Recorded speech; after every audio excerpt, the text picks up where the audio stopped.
Hello and welcome to this episode 5 of the Just Discourse Podcast with myself, Max Smith, and of course the lovely Matt Dillaharp. Thank you, sir. Today we have our lovely guest, Will Brazil. His first podcast ever. So we see how he gets on. We're taking his virginity today. Considering he's taller than us, I think that's going to be a problem. But there is two of us. Disappointed. Right, Will, so if you want to start by obviously saying your name, age and profession. My name's Will Brazil. Yep. I'm 29, which is still a bit scary to be 29. And profession, let's just say, keep it broad, finance. White collar. Yeah, I'm a white collar as opposed to a blue collar. And you have actually got a blue collar on. Oh, mate, you set yourself up for that one. Tradie. Navy collar, maybe. Yeah, maybe. Does that mean, is that like deeper into the trade, or are you trying to escape it by going for a deeper colour blue? Well, yeah, exactly. Yeah, so I'm, a tradie, but I like to make it look like I'm not. See, the thing is, at the minute, I sell suits for a living. That must. Yeah. Right to say And this is how it's fine. And this is how I dress. I've got mud on my shoes. Whereas Max is dirty for a living, and this is how he dresses. Up. Yeah, Exactly. makes sense. There's a dichotomy in life, isn't it? Well, I'm not exactly dressed either. Exactly. You wear utility trousers.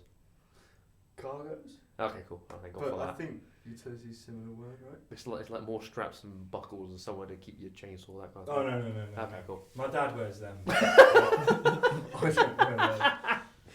So That is quite fashionable these days, isn't it? I don't know if it's fashionable. It's just, I know that's a lot of the advertising is making us believe it's fashionable. I like cargos. No. Cargos for sure, but just the utility shit. See, I think clothing's going old school again, Mm-hmm. where as in you buy it for its use. Yeah. So I buy these knowing they were probably far more expensive than they should be, but I can wear them casually, but I can exercise in them, Mm-hmm. blah, blah, blah. Where before it was all about, people still love brands, obviously, but the logo and the fit, or the t-shirt is the same as a Primark t-shirt, but it costs 120 quid and it's got some French man's name scribbled on the front. Mm-hmm. But All now, I'm probably like you, like that jacket, of course, is a fashion thing, but actually it's utility is the right word. It's multi-purpose. Mm. You can dress it up, you can dress it down, and that hopefully would last you, unless the moths get to it, 10, 15 years? Unless you grow or shrink, but I just hope you stay the same if you look after the rig, son. You mean get bigger shoulders? What size chest is that? 40. Yeah, 40. 40. But no, but I like that. I think the world should be more like that. People should buy for purpose rather than image. You're saying that if you got a t-shirt that's 120 quid, I got a mate of mine who, for some god awful reason, got into buying everything made by Yves Saint Laurent. Okay. To your point, and I remember we were sat there once, and I was like, "How much is everything you're wearing right now?" And he was about, so he had like a trainers, jeans, a t-shirt on, a few bits of jewellery, and he was like, about 1,200 quid. And I was like, "What the hell did you just say to me?" Jesus. What did you just say to me? Because he's got £300 off-white shoes with a bit of plastic stuck to the side of them. Oh, that tag thing that they keep on. Yeah. It looks like those little bits of plastic that you had in soldering class in school that you would just have and like melt or something, and they just stuck it to a pair of shoes. Do you remember the fad with snapbacks? You probably used to do Yeah. this. What's this? You'd always like keep the tag. It was on. the, I know the left and size side, sticker on the Yeah, front. Oh, you keep the size sticker. Sorry, yeah, definitely yeah. had What that. was that about? I partake, That's mate. I used to like- be a skater, so yeah. You did it. Yeah, Oh, right, yeah, cool. yeah. Well, No idea. that's Everyone like else was doing your it. I did it. YSL, mate. Like print, like Yeah. What's it called? It's the branding, yeah. What's the thing where you clip 2 bits of paper together? Paperclip. No, stapler. Stapler. So he staples the receipt to his t-shirt or something. Like, what's that about? Did you actually do that? No, that's what I'm saying. I was gonna say. That's a good idea, actually. Yeah, I like that. Mate, that might Start be next next. one. You're right there with suits. That was the thing with suits, though, where they keep the Hugo Boss tag Yeah. or something on the sleeve, and you're like, why? You went to unstitch it, I'd right? just stitch everything so you Yeah, can use same. it. Yeah. Well, have you seen it in all the? I think it's Top Gears, and they probably do it in a bit of. Start anything off. Well, yes, in the Top Gears, whenever they went like on the snow expeditions or something like that, they would buy all new gear and they would purposely like leave the tags in just to take the piss. So I thought it was quite funny. So how do you two know each other? So we went to school together. Nice, cool. So that's how I know old Big Willie. He said it, not You're a year above. By name and not by nature. There you go. You're, yeah, Max is a year above me. Cool. And I have a vaguely funny story about your younger brother. Who I've got one as well, which I haven't told you yet, so we can do that together. If you want. doesn't. I won't say his name because he's a private man. So I was playing football for Caversham. I think at this point I was in Caversham Cobras and your brother was in Caversham Hawks. But I'd been at Caversham Hawks for years and I left and got to Cobras. Anyway, and at this point I was at the school we went to. Are we allowed to say the name? Yeah. We went to the oratory up the road. Mm-hmm. And I didn't really know you in year 7 and year 8. Mm. Well, obviously I was in year 7 and you were in year We're in 8. St Philip House. I remember you were quite chippy, if I remember, at school. Maybe a little bit. Confident. Well, I'd one time, you were having like a party or something. I may have completely fabricated this. You were having a party or something, Sounds like it. and we got on quite well. But obviously, I was the year below, so in his eyes, I was a complete loser. Mm-hmm. And something about being invited. I remember you put your hand in your. We wore blazers at school. Mm-hmm. You went, "Oh, here's your invite, Will," and then just swore at me. I don't think Did I I made that actually? up. Yeah. I don't remember that I at all. don't think I made I don't that think up. I'd have done that to you, Will. No, nowadays you wouldn't. That's deep. I Because don't remember that. we've all grown up a lot. You've But been harbouring I that. haven't swear you did that. Anyway, I don't think that was me. so playing football and to be fair, your brother and you're quite similar, but you're also very different. Yeah. Well, the fact, first of all, they look nothing alike. See, we had this conversation the other night. They think they look like each other. I don't No, think they look not at similar all. either. Well, because when he told me, I was like, "You're taking the piss. Like you're just making that up." It's just a common surname, right? Yeah, I was like, "Yeah, you just similar surname." But they were like, "No." I was like, "All right, fine. Don't see why you would lie, but all right, fine." Anyways, we're playing this football, and Sam came on in the second half, and as he'll probably said his name. Yeah. I got. I'll get out. And his brother were playing football, and I recognised him because I think I knew his first name from you or somehow, and probably back then maybe he looked a bit more like you, had the same little face. I don't know what that means. Anyway, Sam comes on in the second half and the guy comes on in the second half and he scores and assists. And at the end of football games back then, I think you'd still do it now, you like shake everyone's hand and do all that. And I went up to him and went, "You are brother." Yeah. And he goes, "Yeah," like on his little voice, like, "Yeah, I am." And I was like, "Yeah, I know you are." and he was like offended that I knew him. I can't remember. Anyway, he looked me up and down like I was on his shoe, you know. And You're not painting a very good picture of no, it's just his first. One of my first interactions with you was you swearing at me, and him was going, "Who are you?" But anyway, and then It does sound like him to he me. ended up coming to our school. He left his other school, and that's how me and Sam became very close because we were in the same maths. It's Hey, this is it's not. fine. I'm not used It's to this fine. crap. It's fine. Don't worry about it. Anyway, his younger brother came to my school. You're gonna know anyway. 'Cause It's me. fine. Don't worry Yeah, about he'll get the hump. it. Yeah. Good. And yeah, who? He won't watch it, so it's fine. And anyway, we were very close. We did maths together, and I don't know about you, I was terrible at maths. Still am. Not strongest. I'm quite good at English literature. Mm. I like history, but maths. So I'm a humanities guy. So he helped me quite a lot, and then I met Max through that. I guess got a bit to know you, and then as we've left school, we've probably got a bit closer, and we're probably very good mates these days. Probably up there as a fellow best friend. I don't know. Up to you, mate. Good lad. Aww. I'll check Oh. it. You guys gonna kiss now? That's afterwards. We'll Okay, do more if you just let the drapes down. Yeah. Can't say that. Probably. That was 2023. We're very modern men, aren't we? Absolutely. Contemporary. We can fuck guys and it's not. Well, What? What? they're for the monster, mate. But I was going to go off on a bit of an interesting tangent. Nothing to do with that. Killed him. I've completely forgotten where I was going to go. Oh, that was very interesting. But I don't know about you guys. Did you guys enjoy school? I love school. I I love really school. enjoyed Yeah, it. school was banging. I think we were lucky with what we did. Again, you probably had a different experience than we did, but we were, we got to play sports like every single day, 6 Nice. days a week. 6 days a week. So it's 6 days a week. Yeah. Yeah. We went to school half on day Saturday. Saturday. So you'd have lessons. Oh, interesting. Lessons till 12:25, and then if you were the home. 12:25. Yeah, I remember that very Yeah. precise. What a weird time. Yeah. It's because lunch was staggered. Mm. So junior boys, I think, would have lunch at 12:15, and you'd go in 10 minutes later. With the idea, not that they'd finished, but they'd finished queuing up, and then you'd all pile in. Okay. And obviously, if they didn't stagger us, we'd probably elbow them well away. And As things should be. hierarchy, right? Yeah. Jordan Peterson, the old lobsters. Well, that's the point. Like you had this teacher for the year 7s who was terrifying. Like she put the fear of God into you, and then you realise after about 3 years that she's only scary to those years. Yeah, to the youngest. Yeah, and then when she was year 10, she's there like, all right, how's the weekend? And we're like, what the hell's going on? But she was quality after that. You know, this is very clever. I was like, did you have DT with Mr. Green? Yep, Marlon. No, it's Marlon Green. I don't know if that's the name, but it is. Being scared shitless of him. He was quite. But he was actually sound. If he liked you. Yeah, were you in his rugby team?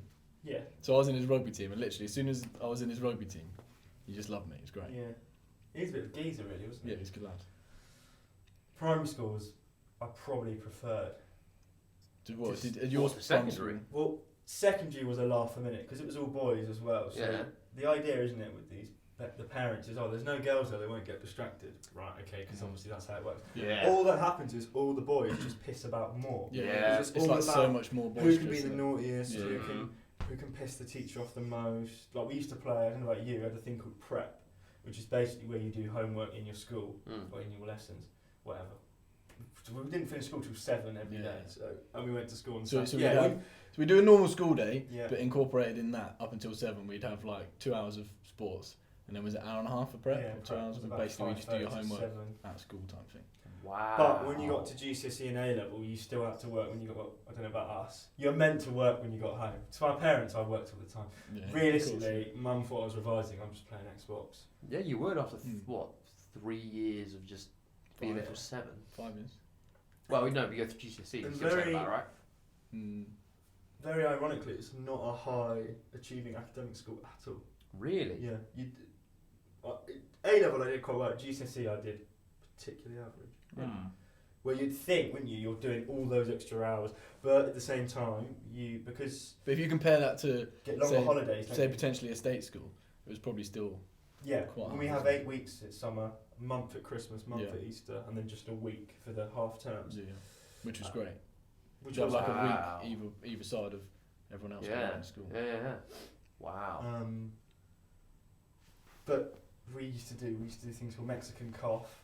Oh yeah, I get it. Yeah, goes around. I get it. Yeah. We'd play a game where if a teacher said a particular word. So another thing about school, you remember, you had to ask to take your blazer off. Yeah. You didn't just take your blazer off and put it on. You had to ask, even when it's hot. So you'd be like, "Sir, can I take my blazer off?" You go, "Yeah, whatever." Well, 90% of the times it'd be no. If you had what's called, was it shirt sleeve order or short sleeve order? Oh yeah. And you had to wear your blazer the whole time. But then when it got to the summer, they would call short sleeve order, and then you didn't have to wear your blazer. Of course, I forgot about that. What? Yeah. If you didn't have your top button done up, you'd get told off. Yeah, The teacher would just say, "Oh, you do your top button up." If your hair was too long, they If you're and you know everyone would have those like stupidly short ties. Oh yeah. Those are great. Like, Yeah. Or like you make them fucking not Waterloo as big Road as you or can. something. Yeah. Everyone was doing that, and you just get absolutely bollocks for it. Because to be fair, looking back, it's atrocious. Oh, At yeah. the time, you think you're cool because Yeah. I don't know about you, I had my ear pierced, Yeah. love a fag, Yeah, all yeah. that crap. Yeah.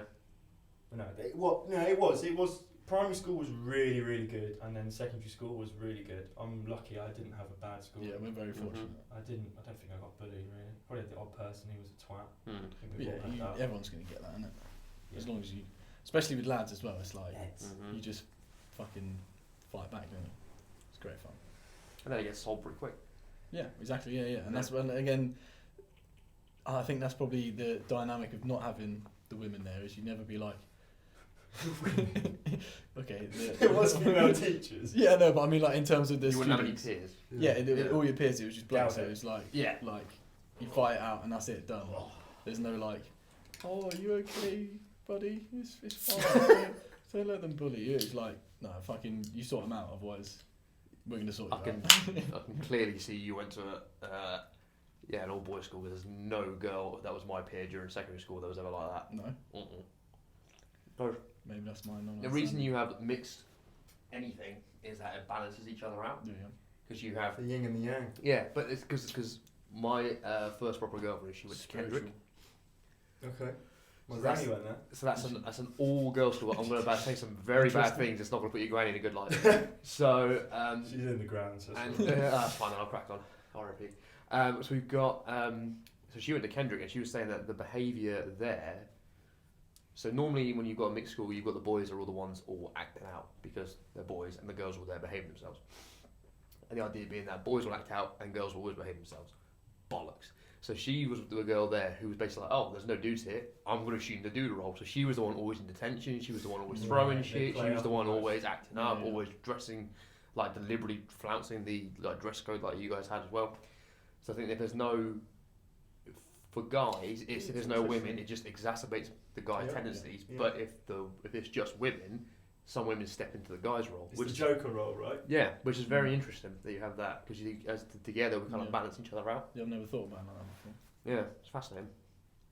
Very interesting. Very interesting. Also, Kendrick girls are freaks. Absolute freaks. They all get straight A's. Yeah. Absolute freaks. But I'll let you draw your own conclusion from that one. But no, I found that, you know, obviously we had, obviously being an all-boys school, we had a lot of, they called them socials, didn't they? Yeah, It was basically like a disco dance. or dance, whatever you call it, like, with the... Sean Paul. Sean Paul. But like with the, like, obviously with the all-girls schools, and it was a weird, like, dynamic, because we're not really together, it was a bit like... Yeah, feral. Exactly the word. It was like once that happened, it was feral. Like no one knows what to do. Yeah. You don't have to handle it. So as the all boys school, were you twinned with an all girls school? Not officially, actually. But we had like a couple of unofficial links. Yeah, like a few girls schools that we linked with. Like just whatever the so it was more than just one. It wasn't like just one specific one. Okay. Whichever the closest one but was. But nowadays, due to financial reasons, the school is mixed.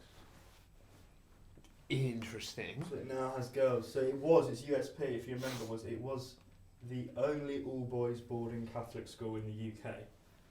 Interesting. And because of that, you got swathes and swathes of the worldwide Catholic community and population. So we had lots of Spaniards, Cantonese, Mexicans, Maltese, even had a Chilean. I remember Santiago, which is also the capital of Chile. But anyway, lazy, isn't it? Had loads of. We had royalty in the school. Yeah, that was Catholic. Well, we had a couple of people, didn't we? We had Prince of Liechtenstein. Yep. Went to our school. We had the Prince of Nigeria. Yep. Went to our school. Still a lot of them. This makes this sound really posh, doesn't it? Yeah. But I presume, they go, we're going to send our son abroad, we want him to learn English, and as you know, get English education. The UK education around the world is deemed to an incredibly high standard. I would massively question that. I would as well. But we have, however, we haven't experienced. We haven't experienced it in other countries. So well, a guy I used to work with, he grew up in Ghana, and he was like, my education was so superior to England. And I was like, that's really interesting. It's very and that was from Ghana as well, which you don't hear a lot about. I was like, that's fascinating that he was like, there's dog shit here. There's Ghanaian boys at our school as well. Yeah. They weren't royalty though. It's the English education is held in quite a high regard and it's probably because it's the longest standing, isn't it? And still other than perhaps Italy. I wonder because you've got like the they're still Greeks, going. They're still going. You had the Greeks and the Romans and all that type of stuff, but that was arguably they fell when they had to rebuild. Exactly. That's yeah. So you could be right. Yeah. Well, they came over here. The Romans came over here, didn't they? Could be right. Yeah. Good old Caesar. Top lad. I'm listening to a podcast on him at the moment, actually. Are you? Yeah. Who? Which one is it? Can you have a look? Yeah. Put your phone down. It's called Dictators. Number one rule. It's not Dan Carlin, is it? I love Dan Carlin, but I bought a few of his things. Yeah. I've only really listened to the free stuff. So this is called Real Dictators, and it's by a company called Noiser. Okay. So I had the Kim dynasty in North Korea. That was fascinating. That's cool. The Cambodian genocidal leader Pol Pot. They're actually referring. The Khmer Rouge. Yeah, I watched a thing on that the other day. They're referring to Julius Caesar as committing genocide in Gaul, which is modern day France and Germany. So they reckon he butchered 1 million and he enslaved 1 million. And also, I don't know if you knew, he was absolutely broke. So he essentially he waged war to make money. Yeah. He did. And he debased the currency as well, didn't he? massively to pay for those wars. I'd take your word for it. I haven't heard that Yeah, yet, yeah. but the denarii, wasn't it? I think they used. Yeah. And he was broke, so he's like, well, and he was in trouble with the Roman consulate, so he left on 2 grounds. One, he didn't have a choice because he was going to get arrested, and he actually got kidnapped by pirates. Nice. And the pirates really liked him. Yeah, and And he goes, he says, I'm going to come back and murder you all. And they're all there like, yeah, whatever, mate. Yeah. Obviously, they're not pirates, like, yeah. Yeah. And he literally, he I've heard that. And he so does like come back. they told him his ransom was, say, 50,000 denarii, and he like scoffed and went, no, I'm worth 100,000. And they thought it was really funny. They thought he was like a character. So they went, all right, we'll ask the Romans for 100,000. So they paid it, and he literally got freed, got put on land somewhere, rounded up a small, not an army, but rounded up a small squadron or whatever the Latin term is. Yeah.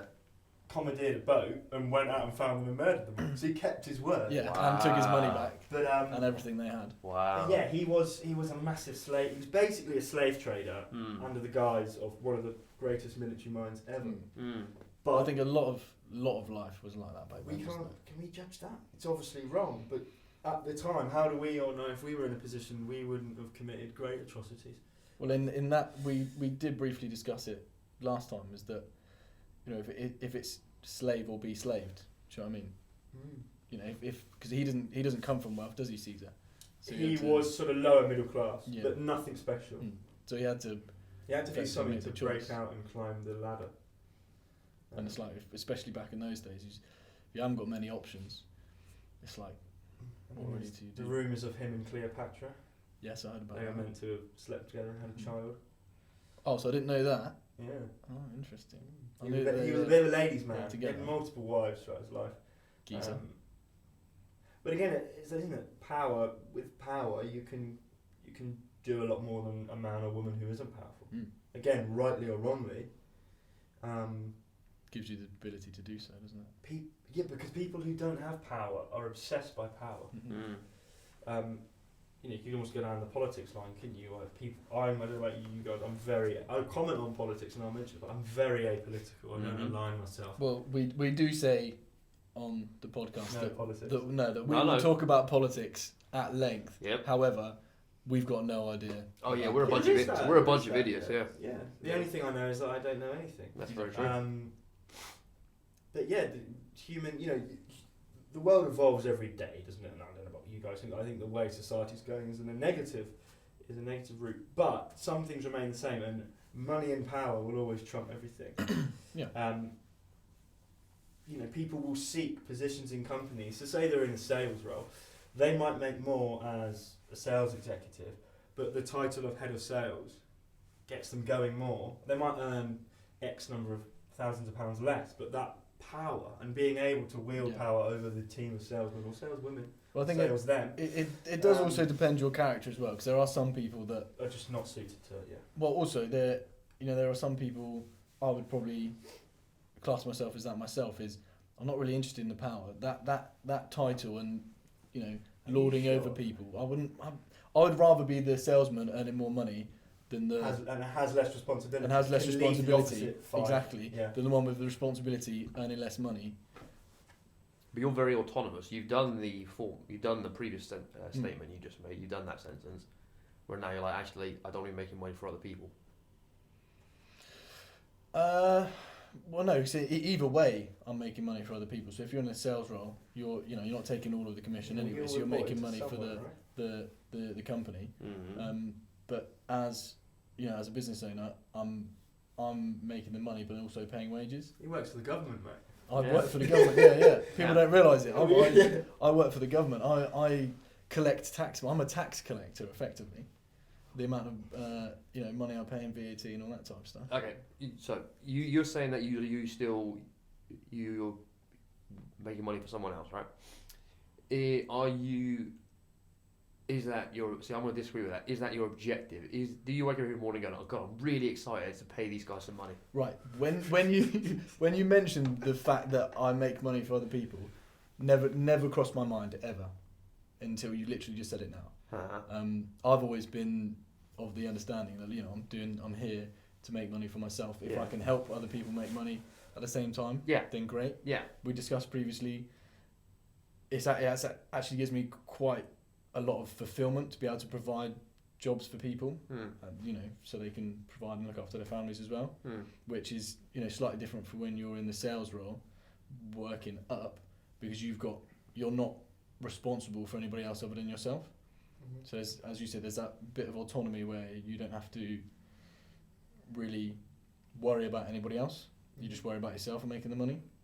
However, on the flip side, in the position I'm now, I know when I'm making money that I am providing other things for my employees and the community at whole. So that gives a completely different sense of fulfillment, which sort of couples with earning money, because you think, well, if I earn a bit less money this year or this month or whatever, I'm still providing that for the people I employ and I work with.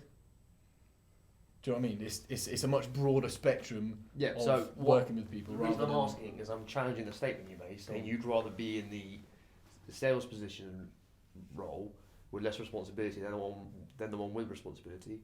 If that's true, I'm questioning why you're doing what you're doing right now. What's it? I agree with that. For me, it's more. I want to get to a point where I actually don't have to employ people. Do you know what I mean? I want to get to a point where I've got an amount of wealth where I can effectively just work, either choose to work or not to work, and do whatever I want. But I know that for me to attain that level of wealth, then I've got to take certain steps. Yeah. And in terms of businesses and things like that to get to that level. Missing something slightly. There's also levels of autonomy, and the level of autonomy with being a SME owner versus a director in a sales company are huge. You still, if you work for a corporation, you still report to someone. I'm joking about you work for the government and all that tax crap, but I was actually thinking about that. But really, that is levels of autonomy. Yeah. So I think like lots of things, we think things are black and white, but it's actually not. Yeah. But I guess a byproduct of doing what you do is you put food on the table and clothes on the back of various employees and therefore their wider families. So on that basis, why aren't you a registered charity? Or, even better, a religion, tax exemption. Yeah. Yes, well, don't worry, I have thought about those things. Do you know that there was actually... One day I will be. There was actually an episode on this on last week tonight, the John Oliver show. And they do episodes on specific topics, and they did one on organised religion, or like the evangelical Christians to be specific, like the Joel Osteens who have those multiple like twin jets and shit. And they realised that the definition of how to become a religion, if you actually read it properly, you can make an argument that any podcast is a religion. You said it's quite simple. Because you have an audience, you have a wide appealing message, and you have all of these like particular followers or whatever. So I was like, interesting, it's the way to go.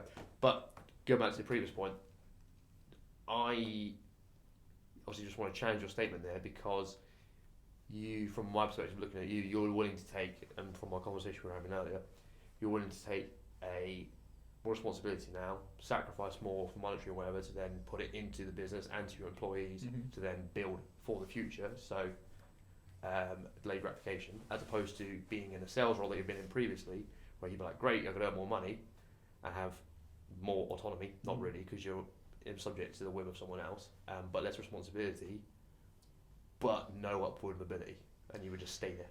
Well, that's one of the main reasons that I moved into a business, and quite naively, one, I thought I'd earn a lot more money a lot quicker, hence why I moved into that way, and two, the sales roles that I was in previously, it wasn't like I was earning hundreds of thousands of pounds. Yeah. If I could earn... If you were, you might not have gone out on your own. Exactly. If I could earn 300, 400, 500 grand working with someone else, then I probably would have, had a thought about moving into... I'm sure most people would. Working for myself. Yeah. However, because I wasn't earning that, and I didn't think there was any real role that I was going to be able to slot into that would be able to give me that type of wealth. I thought, well, the best way is to start a business, and push it that way, because then you're more guaranteed that you're going to achieve that. And again, if you work, I know we're challenging the statement, but you were to stay in that sales role, as you said, you might never progress, or you might end up just staying working for the same company the whole time. Whereas that would, however, be a choice. it is a choice. It is a choice. But for me to start the business is more of a means to the end. So like I think, well, for me, It's also a legacy, isn't it? exactly. Well, that's one thing I hadn't really I thought love the about or idea of anticipated legacy. until I started going through the process. Because you think at first I was just doing it so I can get to the level, where I can achieve all my dreams and not necessarily have to work. But as you start going through the process, as you said, a legacy, and we discussed it previously on one of the podcasts, is to be able to create something gives an astonishing amount of satisfaction. To be able to build something from the ground up and think, shit, like some days I walk away from work and I'm like, I have these stressful days, I have these shit days, but you think, wow, like, This is mine. yeah, this is mine, I built this up from nothing. I started with $2,000, just literally built it, kept flipping it and flipping it and flipping it, and even though I'm not in a position where I'm massively profitable at the moment because I keep reinvesting every penny that I get, Yep. you do think, as I say, I walk away sometimes and I think it might be 6 weeks at a time where I've had some flat out weeks and some hard days and hard weeks and months and stuff like that, but then you think, Jesus, like this is growing and it's going somewhere. And 2.5 years ago it was nothing. COVID, exactly, yeah. Got the vid. But that was lucky for me, especially when COVID happened. I was. Rasta must have been twitching like a rabbit's nose. So. Oh mate. When that happened. So I went out on my own in November of 2019. So that's when I started the business. Jesus. And then obviously comes to February 2020 and we start hearing about all these things going on. I remember even probably talking to you about it and we were like, oh, this is not going to happen. Like, you seen what's going on in China? It's madness, blah, blah, blah. Then March 20th comes along. Old BJ gets on. Big plaza. And it's like, what? We're all locked down. And I remember that day, I was literally like, shit. And I didn't really realise to the extent of where it was going to go in the first couple of days, but after a couple of weeks when you realise they closed everything down, I was literally like, nothing's When changing. you think about Jesus, it, what am I going to do? it's actually insane that happened. It is. It's mental. For a Western democracy, it's the sort of level we are, not that we're better than anyone else, but the sort of development we've had, for us to go so almost backwards to totalitarianism And what we represent as a company as well, to a be country. honest, that first lockdown, I can't deny I wasn't against. That first lockdown, I was like, okay, let's try it. If this is serious as it is, and at that point I still had quite a few elderly relatives around, and there was that, it wasn't a joke, it was an idea like, you can kill granny, you can kill That grandma. was the fear that was projected by the mainstream media and the government. I know, but having had a granddad that died of it, I think some of that. You're right about I do agree that they drive agendas, but I They do literally think had there a was death threat. count I every think there day. was a threat. Max, stop interrupting. So I do think there was a threat of it, but after the first one, and all this that eat out to help out bollocks was just bullshit. Don't get me wrong, I took advantage of it quite a lot. And then you can sit outside, but only 6 of you, and you all got to go home at 10 because Mr. and Mrs. COVID come out and infect you. But before 9:59, get on it. As long as you've got a little pie or a sausage roll and your booze, you're fine. At 10 p.m. and alcohol and no food, you're all going to die. Insane. and also it was, if you were walking around a bar or something like that, you had to wear your mask. Yeah, and then But as soon as you sit down and eat, you can infect them. Absolutely. There was so many holes in it; it was frightening. Yeah, and obviously with that first lockdown, what made it a lot easier. I don't know if you guys remember this. The weather was sensational. Beautiful. It was like snowing one week, wasn't it? And then the next week it was, 21, 22. I was in the garden. and then it was every great day, for. working from home. It was perfect weather for like all of it. It was just magnificent. All the way till like October, Yeah, ridiculous. which was lucky. Perfect storm in a way. Harping, Well, weather modification. And that.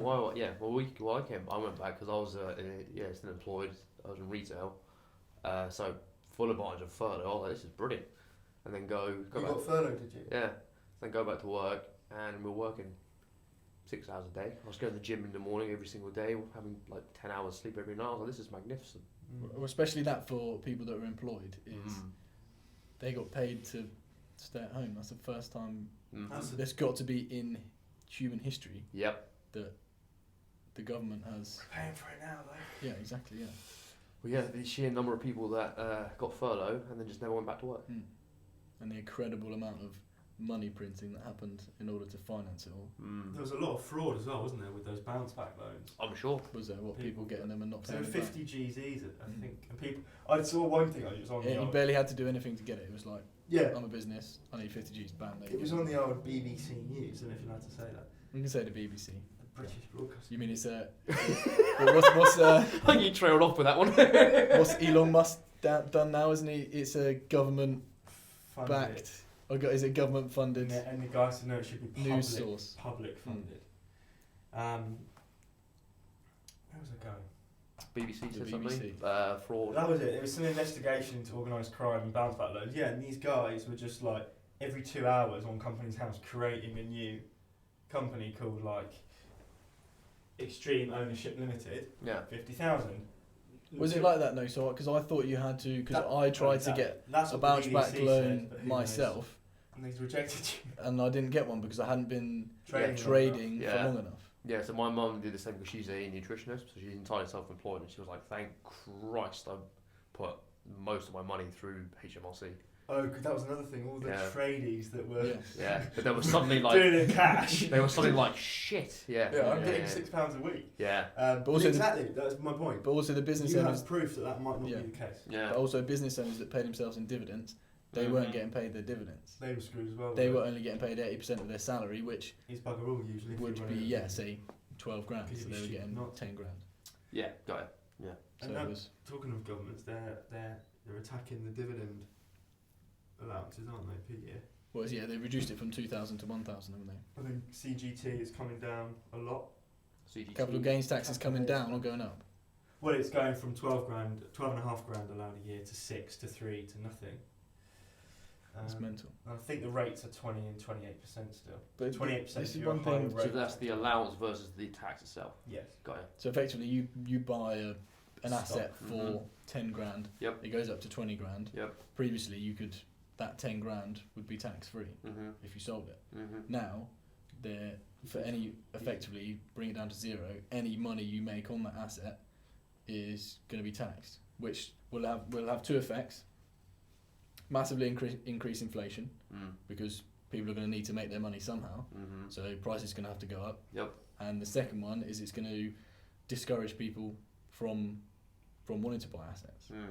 So you can have the two knock-on effects, which again, Which will result in less government tax revenue. less government tax revenue, Nothing's ever thought through properly. Is it? and then more inflation because money needs to come from somewhere. Mm-hmm. And if it's coming in less, it's the whole Elon Musk strategy, isn't it? He wants to sell as many products at a lower cost as possible, so it's better for the consumer and everybody alike because they get a good product for a cheaper price. However, if you sell less, you need to make more profit on each unit in order to make it viable.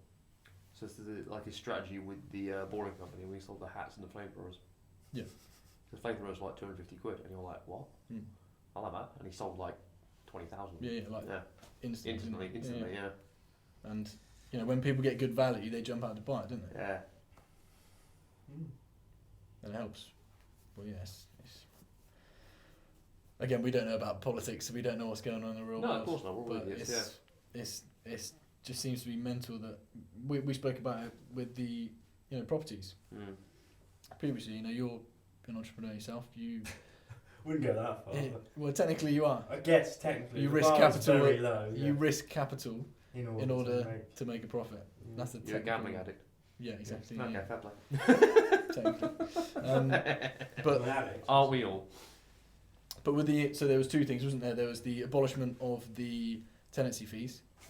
So they put them on the landlord. So the landlord was forced to recover that money somewhere Or sell it. or sell it. So the two things that happened was Coupled with the fact that they were reducing the tax allowance Mhm. on mortgage interest.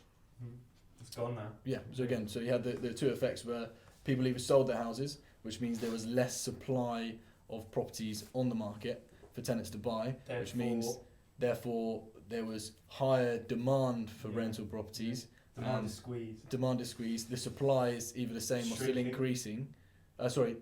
The supply was reduced Mhm. and the demand Went had up. massively increased. Yep. Simple supply and demand is tenancy prices had to go up for the Mhm. landlord to recoup the loss in the tenancy fees or him having to pay for the tenancy fees, Mhm. and two, there being a lot less competition or a lot less viable properties and much more people looking for them. Mhm.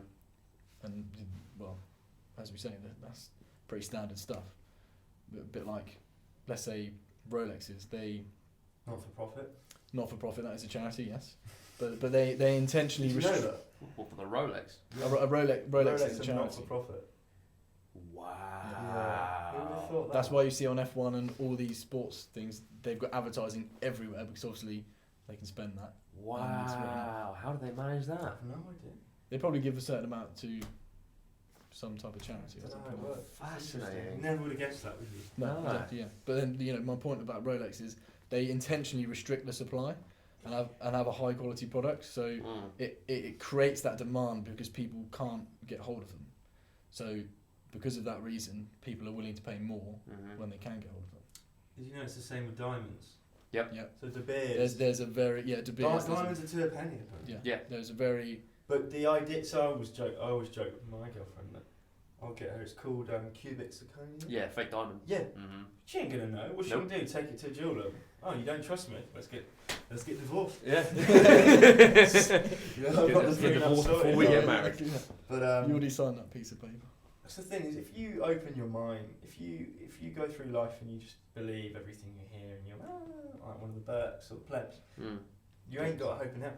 But the problem is, and I think I don't want to speak for you. Maybe Go you'd for it. admit this or you wouldn't. But I know when you open your mind and you open to one, you can become quite cynical. Mhm. Yes. And I try not to. I don't know. I presume you're the You same need as to me. see. We're quite happy-go-lucky. You need to force yourself to be positive Yeah. when you realise. Because if you sat there and I hate to use the phrase, but and deeped it all, Mhm. you'd be like, well, what's the fucking point? Yeah. Yep. Like, everything's awful, everything's against me, everything's rigged. Probably is to a reason, Mhm. to an extent.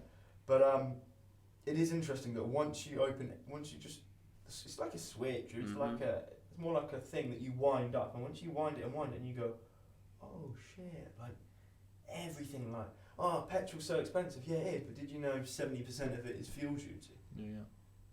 What? 70 odd percent of what you put is just tax. So we're all government workers. Everything Mhm. you do Yeah, is yeah. just you pay income tax, then you pay VAT, blah blah blah blah.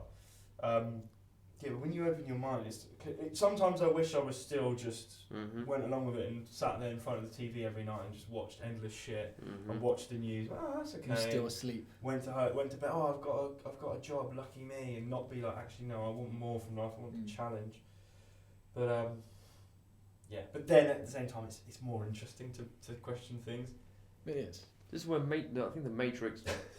It's kind of. But it is. That's it when is you the realise Matrix you we've been are read in the through a lot. Matrix. Yeah. Yeah. Because the people have so many different. They gave the Wachowski brothers so much credence for oh wow, they're talking about simulation theory and stuff like that. It's like, oh, we're just part of a big cog or anything. It's like, yeah, but you're being too clever about it. It's a much simpler version of explanation of what they're trying to talk about through this parable. Is like, we are part of a machine. We are just cogs in the whole thing. But it's here right now. It's tangible. It's it's a lovely idea to think that we are,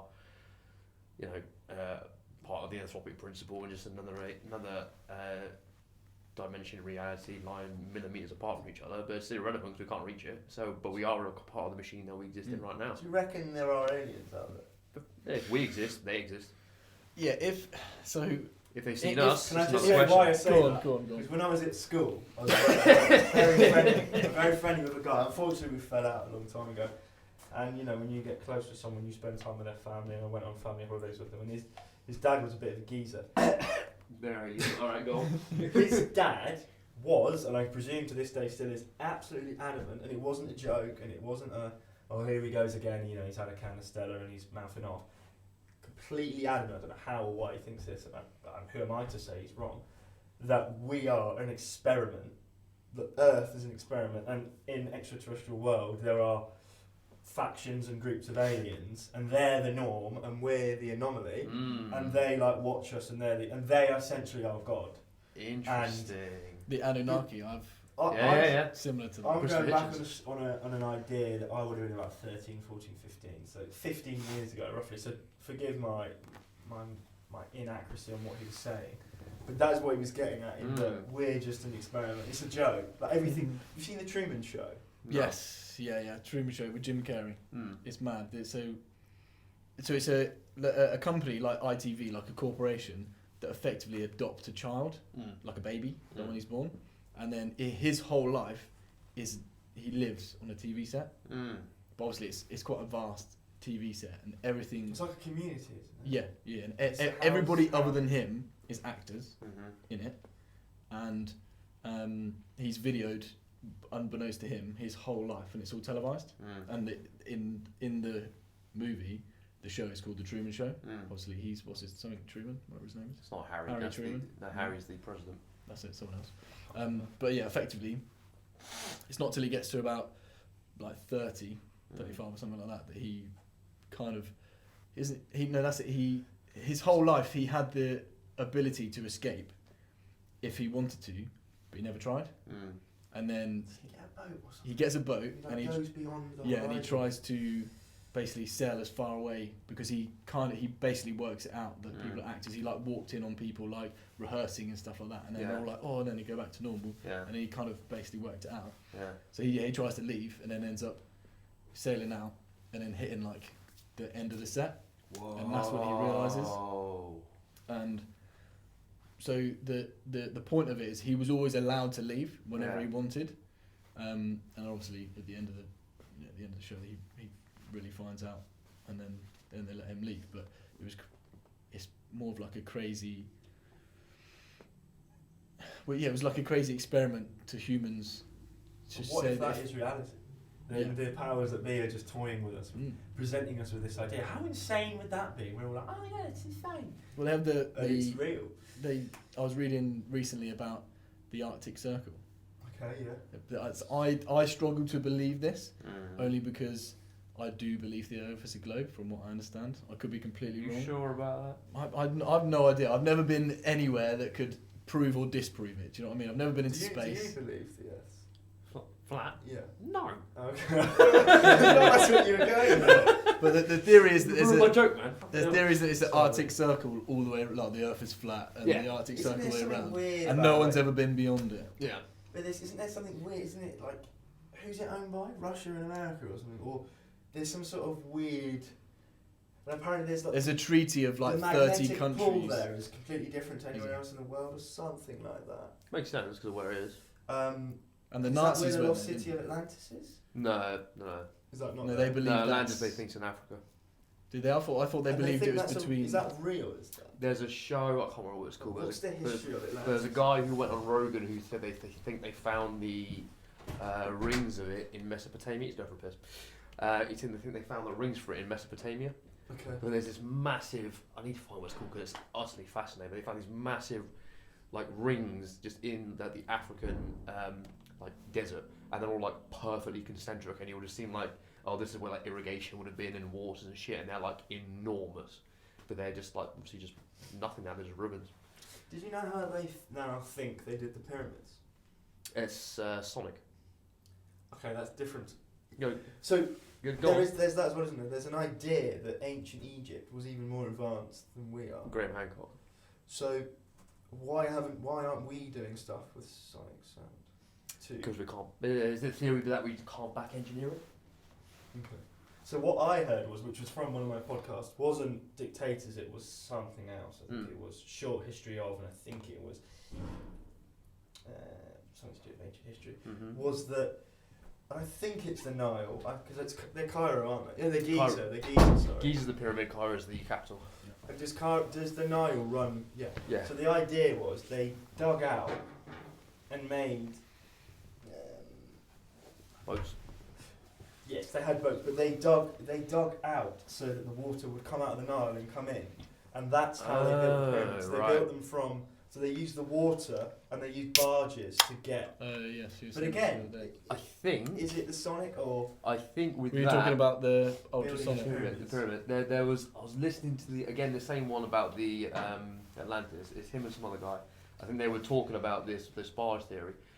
It doesn't work because some of the rocks come from a mountain that the stone that the pyramids are made from come from a mountainous region where there's no rivers going down towards it. Interesting. Okay. So they're like, that theory doesn't work because how the fuck did you get them from the mountain to the Nile? Because they're like, I think it's 11,000 tons per block.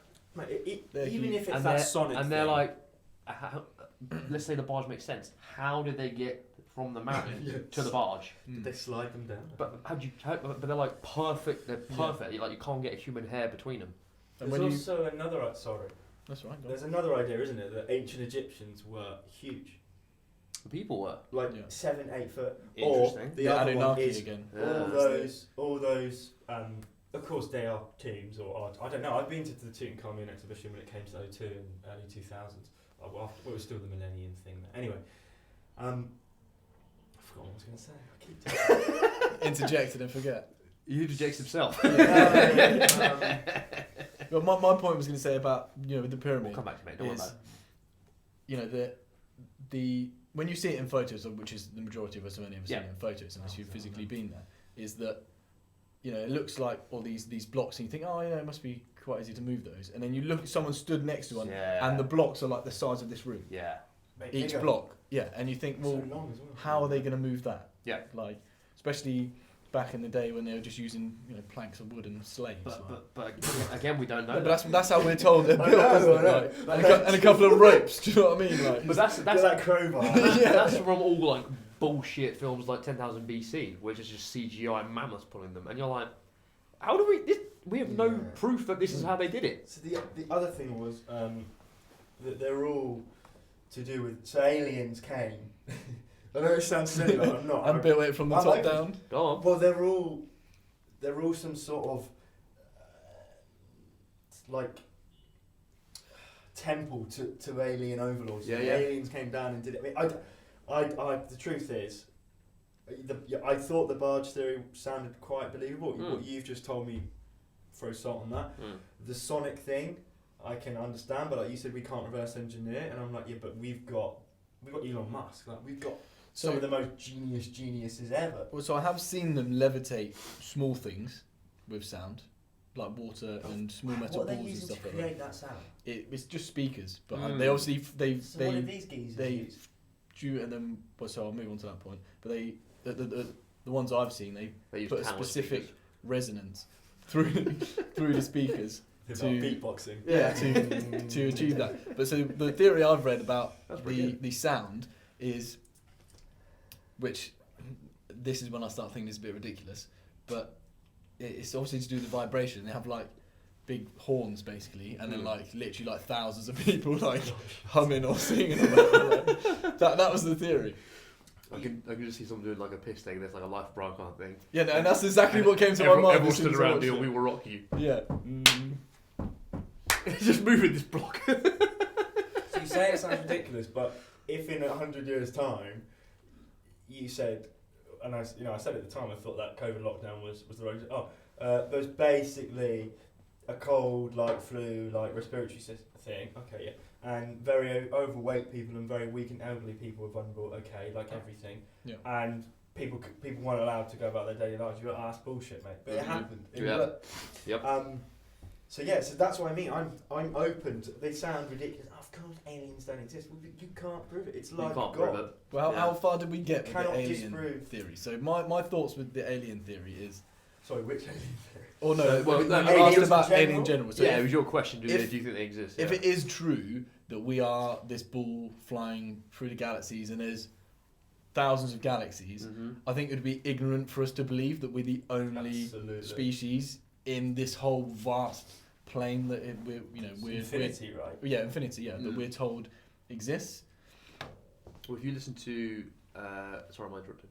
Well, no. My point was going to be is when we go back to control systems and all those types of things is, and you can't help but get onto the flat Earth thing, and that's when I just switch off, unfortunately. Mm-hmm. But so you're not even open to the idea of flat Earth? I if someone can prove it to me, then yeah. I've for example, when you go on a plane, I've never seen the curvature of the Earth. I mean, not. Mate, when you go on a plane, you can't see the curvature of the Earth. Mate, You go stand on a tall building, you you need to can't go, see you the need to curvature go high of the enough. Earth. What, in a plane? Yeah. So it's supposed to be like, if you work out what they say the curvature of the Earth is, it's supposed to be like 1.3 miles, and you shouldn't be able to see any further. When you're in a plane, you can see way further than that. Mm-hmm. Anyway, I still don't believe it. I'm not sure what you just said made any coherent sense either way, but yeah, carry on. No, so if you go up, Yeah. a certain distance, Yeah. you should only be able to see effectively 1.3 miles away before you lose the Earth. Now, if you're in a plane, a mile up? But I can see further than 1.3 on the ground. But you're saying the height is the important factor. Well, obviously, the Yeah, higher I'm you confused go, with the point you're trying to make.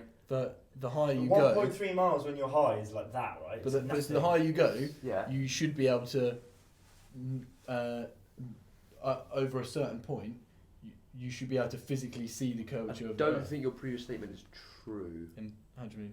I don't think you can only see 1.3 miles going up. That was obviously, there's got to be a certain height. Yeah. Should we move on from this point? 1.3 miles. Let's move on from this point. I don't think it's going to work. No, Yeah. but like I said, I'm But you should be completely able to see, if you're up in the sky, a mile high, you should be able to see the curvature that way, and then the loss of sight that way. But when you're in a plane, you don't ever see any loss of sight. It just goes away into the vanishing point. It's Clouds, the clouds sit. I don't know. I'm not we're all three of us are idiots. We don't know what we're talking about. Exactly. Yeah. Two, I God. don't think we fully comprehend how big the planet is. Mhm. Like, it's so big we wouldn't see the curve unless we leave the atmosphere. Hmm. Because to us it would just appear flat because it is Yeah. that big. Yeah. I don't think, because even like, I've been in planes, I've been skydiving. It's like you don't see. Yeah, but that's what I mean. When I went skydiving, you don't really see. I think anything like so. Those planes travel they stop at 13,000 feet. Commercial is 30, I think. Which is what, like a mile and a half up? No idea. Yeah, my conversion's terrible. The atmosphere itself is 11, maybe 12 miles. Mm-hmm. I've got a question for you. Go on. How far away is the moon? Mm-hmm. How big is the moon? Mm-hmm. And then thirdly, how come, depending on the answer, how come I can see detail on the moon? I have no idea to all three of those questions. What about we only ever see one side of the moon? Oh, here we go. We just do the same shit.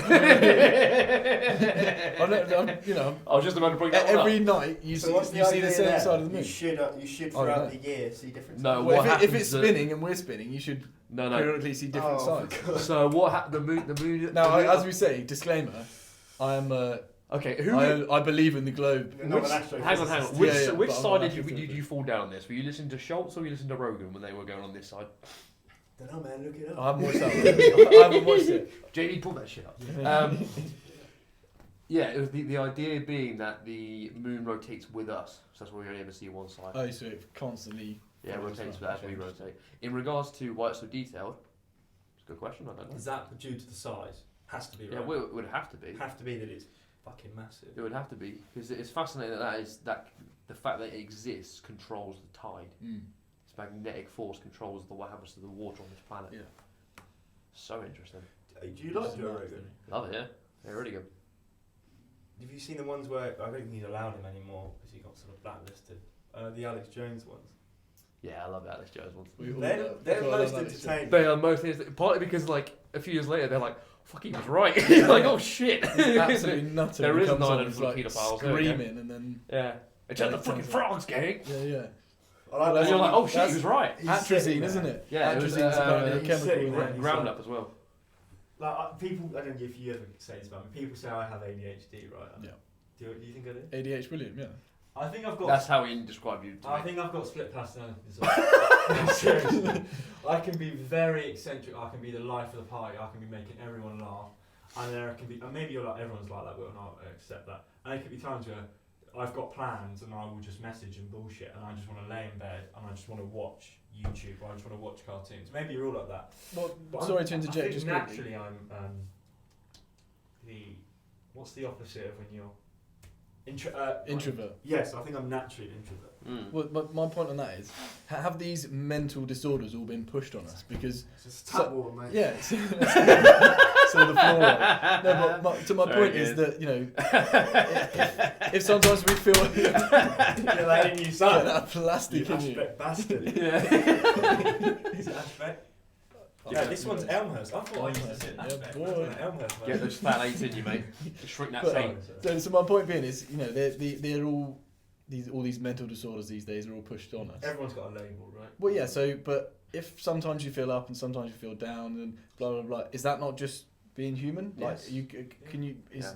is it right that we should assume to be consistent, non-stop all the time?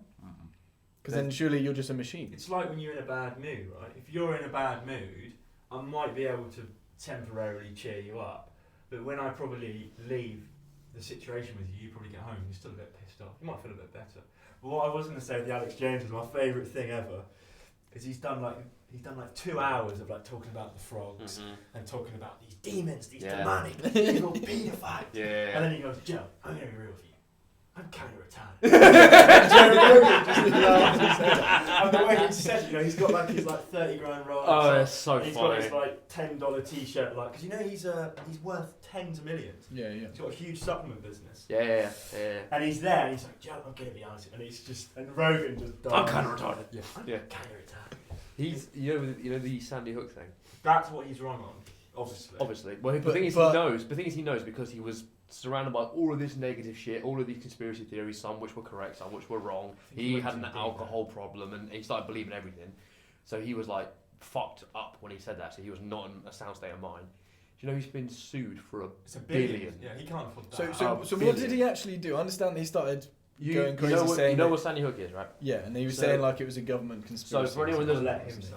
For anyone who doesn't know, Sandy Hook was a tragic mass shooting where these gunmen killed a bunch of kids, but like really young kids.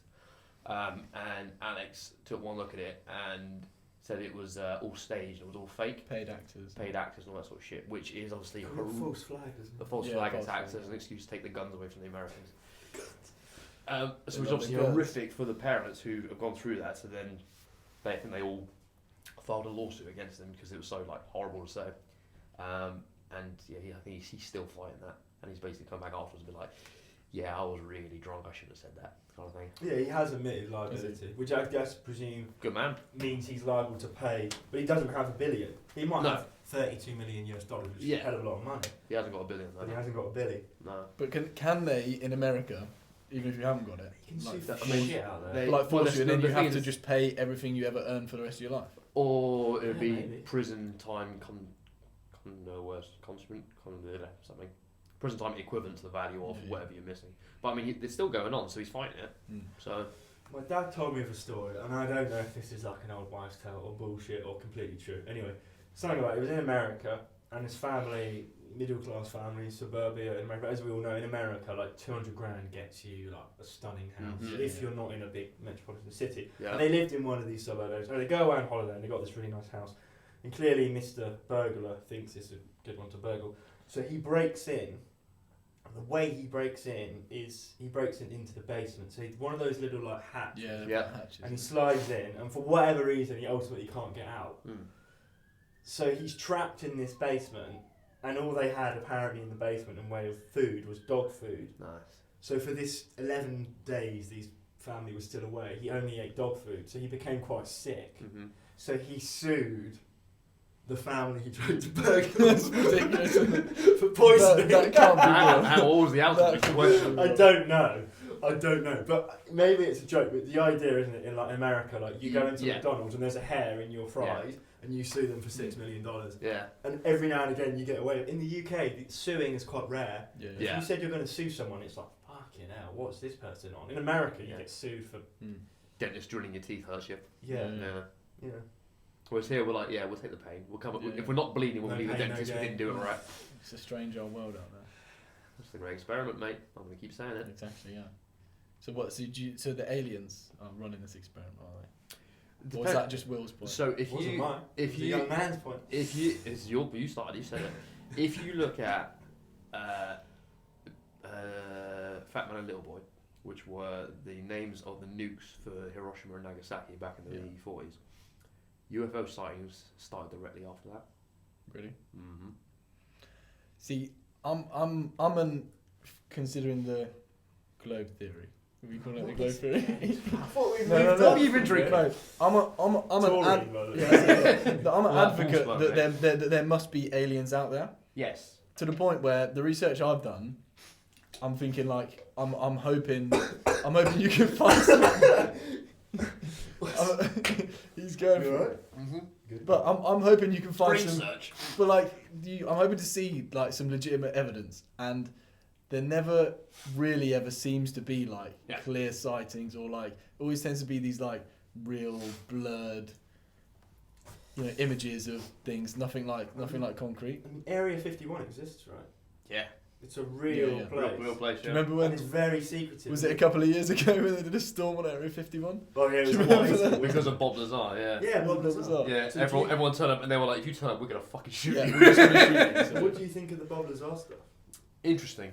Very, very interesting. I think the biggest thing that is in his favour is the fact that his story hasn't changed in 30 years. So what was his theory? Bob Lazar was this freak Very rocket intelligent. kind of engineer dude. So he's basically recruited off the street because some government official saw that he built his own rocket and put it on the back of a car. Yeah. And he was recruited to work in Area 51 in Nevada, and he was given these engines that he was told were not of this earth, and him with a few other people were told you have to figure out how this works and Reverse make it for us. engineering. Yeah. How it's propelled. Yeah. So the whole thing is just fascinating. The things that makes me believe it's true is what's happened to him personally, not what his experience was there, but what's happened to him personally, where they basically like blacklisted him, they blackmailed him, they tried to separate him from his wife, they tried to gaslight him, give him he was going crazy, they erased his presence from all of these places, they denied he ever existed, even though he's like, I know exactly where everything is. These people here recognise me. It's like, what are you talking about? I existed, and I still exist, and I was here. And that's where the suspicion comes in. It's like, well, why would If they they go make that extreme? they make such an effort to deny he Yeah, exists, yeah. it's like there's clearly something here. Then. Yeah. Otherwise, you just ignore him or Tell just you what, Yeah, you paint like, him as look around, whatever. Yeah. tell you what, Matt, because you're obviously not winding you up. You're interested in the alien thing, right? Well, no, yeah. Go and as we said, from what we seen said. it, so Matt's obviously got far better memory than me, and what he says, one, go and watch it. It's very interesting. There's also a thing on Netflix, like a proper funded documentary about him, but he talks about these UFOs. And I remember, you have to remember, UFO just means unidentified flying object, right? Could be a fucking frisbee. Exactly. Yeah. But when I think of UFO, I think of the pod with the ring. Yeah, exactly. Yeah. Quick pause. The director is Josh Dubin. Carry on. Big dubes. Josh Dugan. No, it's not. Come back to me. Not big dubes. No, it's not. No. Big dubs. No, Josh Dubin is the Innocent Project. Carry on. And he talks about the way, because I'm sure one crashes on land, and they say they go and recover it. Roswell. And there's this one of these alien type things in it. Supposedly there's a little thing in it, yeah. And he talks about how it works, and he says it like. Isn't that a Will Smith movie? No, that's You're thinking of Independence Day, are you? Yeah. See, I'm thinking of Paul. Paul. Yeah, the film Paul. Oh, No. No. That would be very. Alien Paul. There And you he go. talks about how it just like, and it could do that. Our things can go up, but then they go that. Yeah. I don't think a fighter jet can go left and right. No, it when can't. it's in the air, it can spin. But he's saying this thing just goes up, and it's just like, sure, if you're making this up, forgive me, but he says there is like a discharge coming out of it, not like carbon. There's something coming out of it. There's a fuel source of it, but it's like, and it would just go like that. And the way it's rapid, he said it's so quick. Yeah, yeah. Never seen anything like it. Because you have it since he's talking about that when he first worked on it, which he also Wait, was that a 70s thing? 70s, yeah. So what's happened in the last 30 odd years? Good question. But he's also Government cover up. Yeah, well, he also at the time The government. he identified an element that didn't exist in the periodic table, which 5 years ago was discovered. And which is that? Sorry? I can't remember. He may not Oh, work. okay. I'm not a scientist. I just repeat things I've heard. Yeah. Like I said. Exactly. Yeah. And there was another point I was going to say. Oh, there's been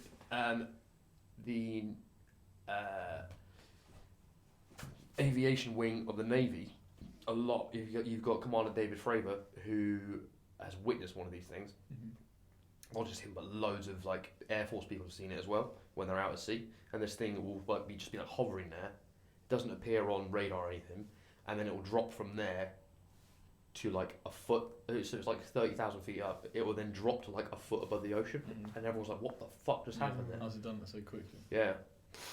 It's it's bizarre when you hear all of it. The reason you'd think there's statistically definitively aliens out there, because if you listen to people like Neil deGrasse Tyson, Brian Cox, Brian Greene, They say that, do they? Graham Hancock. not Graham Hancock, I'm saying these guys because they're scientists, astrophysicists specifically, but they say that based on the size of the universe and based on everything that we know, That's my point. Is there are if it is as vast the as you universe say. is so big that there's not only aliens, but there's versions of us out there doing the exact same shit, like the mirror. bar 2 or 3 differences. Yeah. Now, that'd be the war we want, isn't it? We don't want to fight the aliens. We want to fight ourselves. Yeah, they destroy us. We want to fight like the avatars of us. Well, it's like, have you watched Dragon Ball Z? The film, What's that? No, the film or the cartoon. Well, I'm actually talking about Dragon Ball Super, where they meet. There's like, there's 12 different universes. I'm a They're all- nerd, but you can and come on, mate. they're all mirrors of each other, basically. Oh, okay. So there's pairs, Yeah. and effectively there's Just cancel each other out. yeah. Yeah. But they end up like meeting, and then And all They fight. kissing. yeah, exactly. Yeah. That's the second time you've heard of kissing. I hang around with some weird people. Yeah, Things like big that. kiss. He Yeah. likes kissing. Wet Yeah. kiss. Yeah.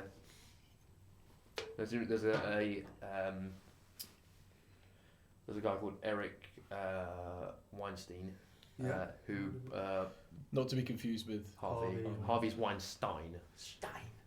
Other way around. Harvey's Stein. Weinstein. These guys are Weinstein. Apologies. And yeah, he broke it down, just the whole alien phenomenon, and it's real heavy duty going, but it's very, very compelling what he's saying. When he's saying that, there's an example that there's an island right off of India, I can't remember what it's called, but there's a bunch of people there who have not changed in about 1,200 years. Still the same as they were 1,200 years ago. What in terms of their, Advancement. but I mean, like they, just still like Still- throwing spears and stuff. Yeah, Like literally, yeah. that. Yeah, they haven't changed. But is that because they've had no influence from the outside? Yeah, no, they haven't been out. Well, Yeah, everybody working so together. India claims ownership of it, and no one's allowed on that island because they want to preserve Yeah. the people there. So the people there don't know that the Earth exists because Outside all of they the- know is this island. That's amazing. Mm. Sounds So like we something are those people. Is his argument. We don't know the Yeah, whole yeah. empire and Yeah. whole other planets and civilizations exist Mm. because we don't know anything beyond our island. What the whole thing with the alien theory that has always confused me is, what would be the benefit to the supposed aliens not showing themselves to everyone? Like, why would they come down and go, "Oh, we're just going to speak to the governments and just stick with them," rather than present themselves to everyone? The mistake to make is assume that we are advanced enough to be able to communicate with them. If there's a civilization out there in the universe that's capable of coming from wherever they've come from to see They're us, going to be far more. they're advanced. beyond They basic probably laugh at us. communication. Literally, Well, go, what a They probably bunch are of right now, birds. yeah. What a Well, bunch of birds. well, Look at these guys on the These podcast. these With fucking their stupid little vapes. these fucking idiots who have They're the Yeah. these fucking like hairless apes have the ability to obliterate their own planet with a push of 3 fucking buttons.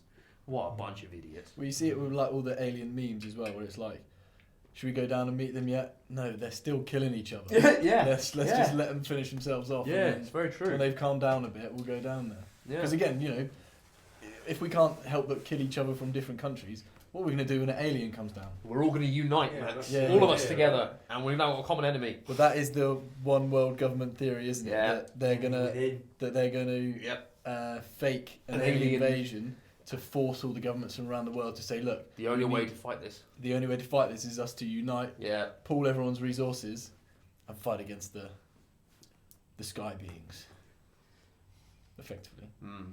Which I think that's going to be the next COVID. Mm. Seriously. And the idea But being... at first, when I heard that theory, I was like, no chance. This is way before COVID happened. Way before COVID happened. I thought, yeah, that's never going to happen. COVID happened, and I thought, shit, when are the aliens I coming? mean, it's been proven, right, that COVID was a lab.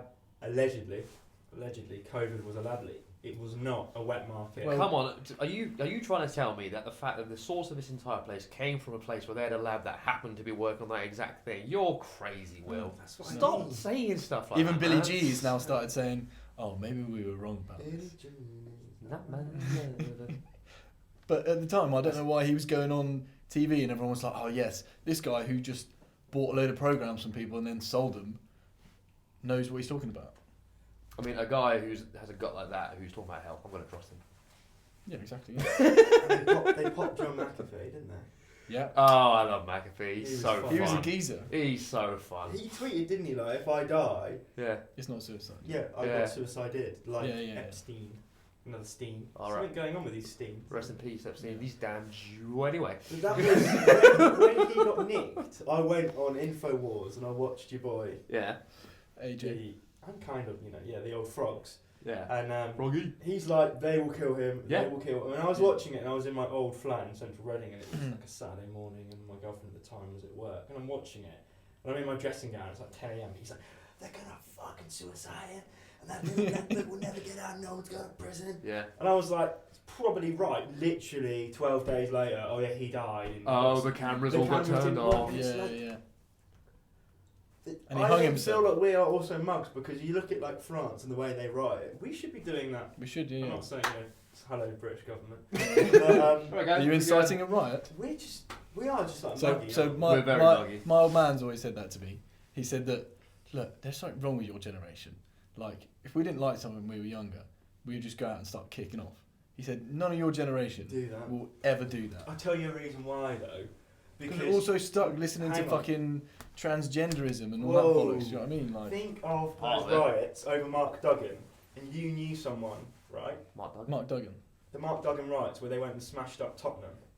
Yes, yeah, yeah. You Was knew this? someone involved in that, right? I don't know if I'm Yeah, I allowed to did, say yeah, that. yeah. I knew What? 3 people involved. What's this? Do you remember this summer? I think it was summer of 2012. I was in Calos on a lad's holiday, Good lad. and Geezer.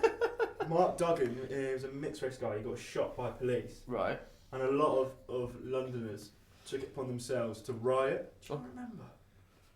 Man, And they were they were smashing looting, everything they were up, like looting looting shops. everything. 2012. And then afterwards, they were going around, after watching the CCTV, just fucking for the next, 3 months, just arresting everyone they could And find. that's what I'm saying. What your dad's talking about, you just put, you put a bit of a thing on, never find you again. Yeah. It's a good point. Nowadays, you're tracked. So if you were going to commit crimes, Yeah. allegedly, you're going to want to leave your phone there. Yeah. You're not even going to want to tell anyone Yeah. you were doing it, even your best mates, just Mm. because of an alibi. You're gonna want to burn That's all very your true. You're not clothes. going to message anyone about No. it. You're not going to talk about it. And As for- far as they know, I was on holiday in Cavs. Yeah. And that's almost You knew impossible someone, to didn't you? achieve. You got nicked for Yeah, it yeah. because he stole like a TV from Curry's, and did he do time? I can't remember if Did he he ever. just get fined? I'd But that have is to what speak to him, but I he love your basically dad to bits, went in but I there. think he's naive with that. Yeah, I think yeah. that's why. and he basically Good changed all his clothes. Yeah. Ran down alley, Got changed all his boosted. clothes, got boosted. So changed all his clothes. Obviously ran out, and he was like, "Well, they were going to find me because they don't know where I am." They tracked the CCTV, saw him change his clothes, saw him walk down the road, followed him home basically. Mm. I mean, the ULEZ cameras in London. Mm-hmm. People have been Yeah, spray painting them and spraying them, Smashing silly them up. string, and using Oh, expanding that's foam. beautiful. yeah. Very funny. That's I beautiful. love when people stand up for what they believe in. I love that. Yeah. Well, my I'll mum. always respect, even if they disagree with me, I'll respect people that stand up Yeah, for yeah. what they believe in. It's a good point because my mum said something similar, where she was saying that because she got nearly like her head kicked in by a police horse during her when she was fighting, protesting against something. Was it Sarah something Everard? that, no, it Or was years ago. no. This was years ago. This was like when she was. This must have been 35 years ago, something like that. So she was in like a labour riot or something. But yeah, she had a fucking police horse nearly kick her head in because it got to that stage. Yeah. Would have killed her, I right? can't remember. Yeah, would have. I can't remember what she was writing about. But yeah, that's what she did. Then Good for her. proper anarchist. Good she for used to her. be. And then she worked for Microsoft. So there you go. Yeah. Oh, Billy Gates. Billy G, proper anarchist. Yeah.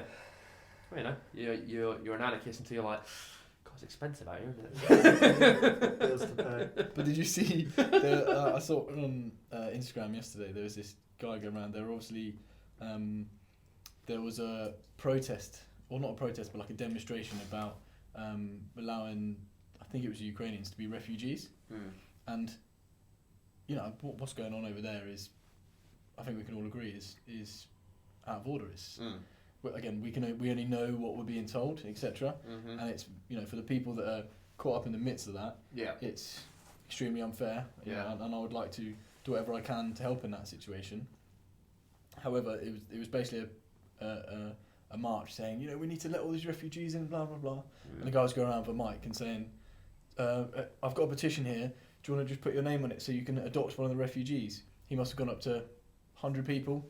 Every single person said, oh no, I can't. My house is too small. Or oh, I can't take them on. It's like, it's the hypocritical nature of a lot of people that push those things. So I've got something interesting with that. My dad's actually got 2 Ukrainian families living with him. Yeah, and he doesn't go out and shout about it, does he? And wow. Yeah, and I presume, I don't think my dad is a Tory, but he would vote Tory. Tory. And Tories are always made out as the pricks and the twats, and they don't give a fuck. Now, I don't know what to. That's all I'm saying. Like, fair play to him. Yeah. I wouldn't. 100%. The truth is that they're not in his own home. He has 2 properties that they live in. Yeah. But yeah, that's great for him. If that makes him feel. Well, it's still incredibly selfless to be in that big position there. He drives some of them to work and stuff, and he is retired. But there's a few other things like that what you just said is very important. Everyone's prepared to give it large, but when push comes to shove, who's there to actually take action? Yeah. Because there's no point talking about things if you're not. And the other thing is, I tweeted a long time ago, and I said, Twitter.com, the old Elon Bird app, and I said, Doge to the moon. I said, I think the next step, and to be fair, I said this a long time ago. I said this April 2022, so the war had raged for about 5 or 6 weeks. I said it's not going to be long before American or US troops, boots on the ground in Ukraine. It came out last week or this week with that leak that there is 55 US special forces operating in Ukraine, and then there's a small squadron of about 12 or 14 UK. So technically, now it's not on. I'm not saying my tweet was correct because I'm slightly wrong, but there is foreign interference. Yeah. There's also there's Latvian special forces, some other NATO countries. Might be Finland haven't joined yet, have they? They've applied, but there's some Scandinavian. So I found that interesting. So we talk about it's all about Russia and Ukraine, but in my opinion, it seems more. And I don't want to using the word proxy sort of. It makes it think like I'm making a joke of it, and I'm not. But to me, and to some other people who might agree with me, it's a proxy war between the West and the East brackets Russia. But if you look at it, India hasn't condemned. I don't think China have. Although I think now China is trying to act peacemaker. China hasn't, India hasn't, Iran hasn't, Pakistan hasn't. However, the BRICS nations are all working together to get rid of the dollar. To get rid of the petrodollar. So they're all starting to buy Russia. Well. Mate, if they do that, well, we're all in trouble. Yeah, we're screwed. The West is in big trouble. It's not just the US. So apparently, I read this the other day. I don't know the legitimacy of this because I only read it through social media, which we also know 95% is absolute bollocks. But apparently Saudi Arabia have been buying oil off of Russia and then selling it on the European market at a cut price to avoid the sanctions. It's quite smart. Fair. Good business, to be fair. Very good, yeah. So it's the US v. All I think is if you think of other conflicts like what happened after 9/11, the US and the UK were chomping at the bit to get involved. Yep. That was the point I was going to move on to. So why didn't we go? You know what, Russia, you enemy, whatever. Here we are. We're going to send in 50,000 UK troops and a quarter of a million. The war would have been finished like that. You know what it is? If you really care. And I appreciate they're sending weapons and they're sending billions of taxpayer money. If you really cared, wouldn't you just go in there and blow them out of the water? Tell them to fuck off? Well, I think there's a lot of fear surrounding Putin and what he might do. Politics, isn't it? It's all politics, but I think they will do exactly what they did with the wars in the East. Is they will what's the word? It's drip fed. So if you watch the news, or you've been watching the news over the last year, it's always like. Slowly it's like, oh, this is going on in Ukraine and Russia, and then it's slowly ramped up, because at the beginning, if we said, right, we're going to war, most of the population would be like, no, I'm not happy for that, I don't want to be going to war, blah blah blah. But once it's drip fed to you, every single day, every single day for 12, 18, 24 months, it'll come to a point where everyone's going, oh, they'll do something. Yeah, why aren't we fucking doing something? And then once we get to that point, that's when it's going to happen. Well, and that's what I'm worried about, because I thought this will all be over in 6 months or whatever. Something will happen. Really? When it first started, I thought it's just I thought they were just going to take over Ukraine and that'd be it. Because that was their plan, right? But there are a lot of what especially the mainstream media neglect to say. There are a lot of Ukrainian citizens that actually do wish Russia to be part of it. Mm-hmm. They don't want to be part of it. Particularly in the Donbass. Exactly. So that's why it was so easy for them to take over. However, it's getting to that point now where it's going on longer and longer and longer. I'm starting to think, well, it's happening. It's going to come to a point where there could be World War III. Now, again, that could be another way to unite all of the countries into a semi-one world government, or like in 1984, there's 3, isn't there? Yeah, three super blocks. Yeah. There's 3 super blocks basically that are always, one's always at war with another. So 2 are always allies, one's always an enemy, and then they'll rotate. They'll go rotate. But any history that said otherwise is deleted. Yeah. So and it's called double speak and double think and all that type of stuff. So they will effectively get rid of all the history and then say no, East has always been against the West. Yeah. And then 6 weeks later or something like that, it will change the narrative. And it'll go no. For the last 100 years, East has always been against the North. Mm-hmm. And then anybody that ever talks out about it gets killed or publicly executed, or they don't actually they just don't kill anyone. They take them away. They just come. Is it all being taken? They take you away and they re-educate you. Yeah, re-education. Mm-hmm. And it's mad. Mate, you should read. Yeah, I do want to read Orwell. Yeah, I do struggle with the idea of absolutes. So I'm not going to blanket say everyone in Russia's bad, because I don't think that's true. And also, we've had no experience of that. Exactly. So how can we confidently say that we're again? Clearly, Putin is. I mean, there's always been that rumor. I don't know if you guys have heard it. I heard this rumor first about 4 or 5 years ago, that he had a very more when he was doing the Crimea stuff, which that's 2014, I think. So I must have heard it years ago, that he had a very aggressive form of cancer. Mm-hmm.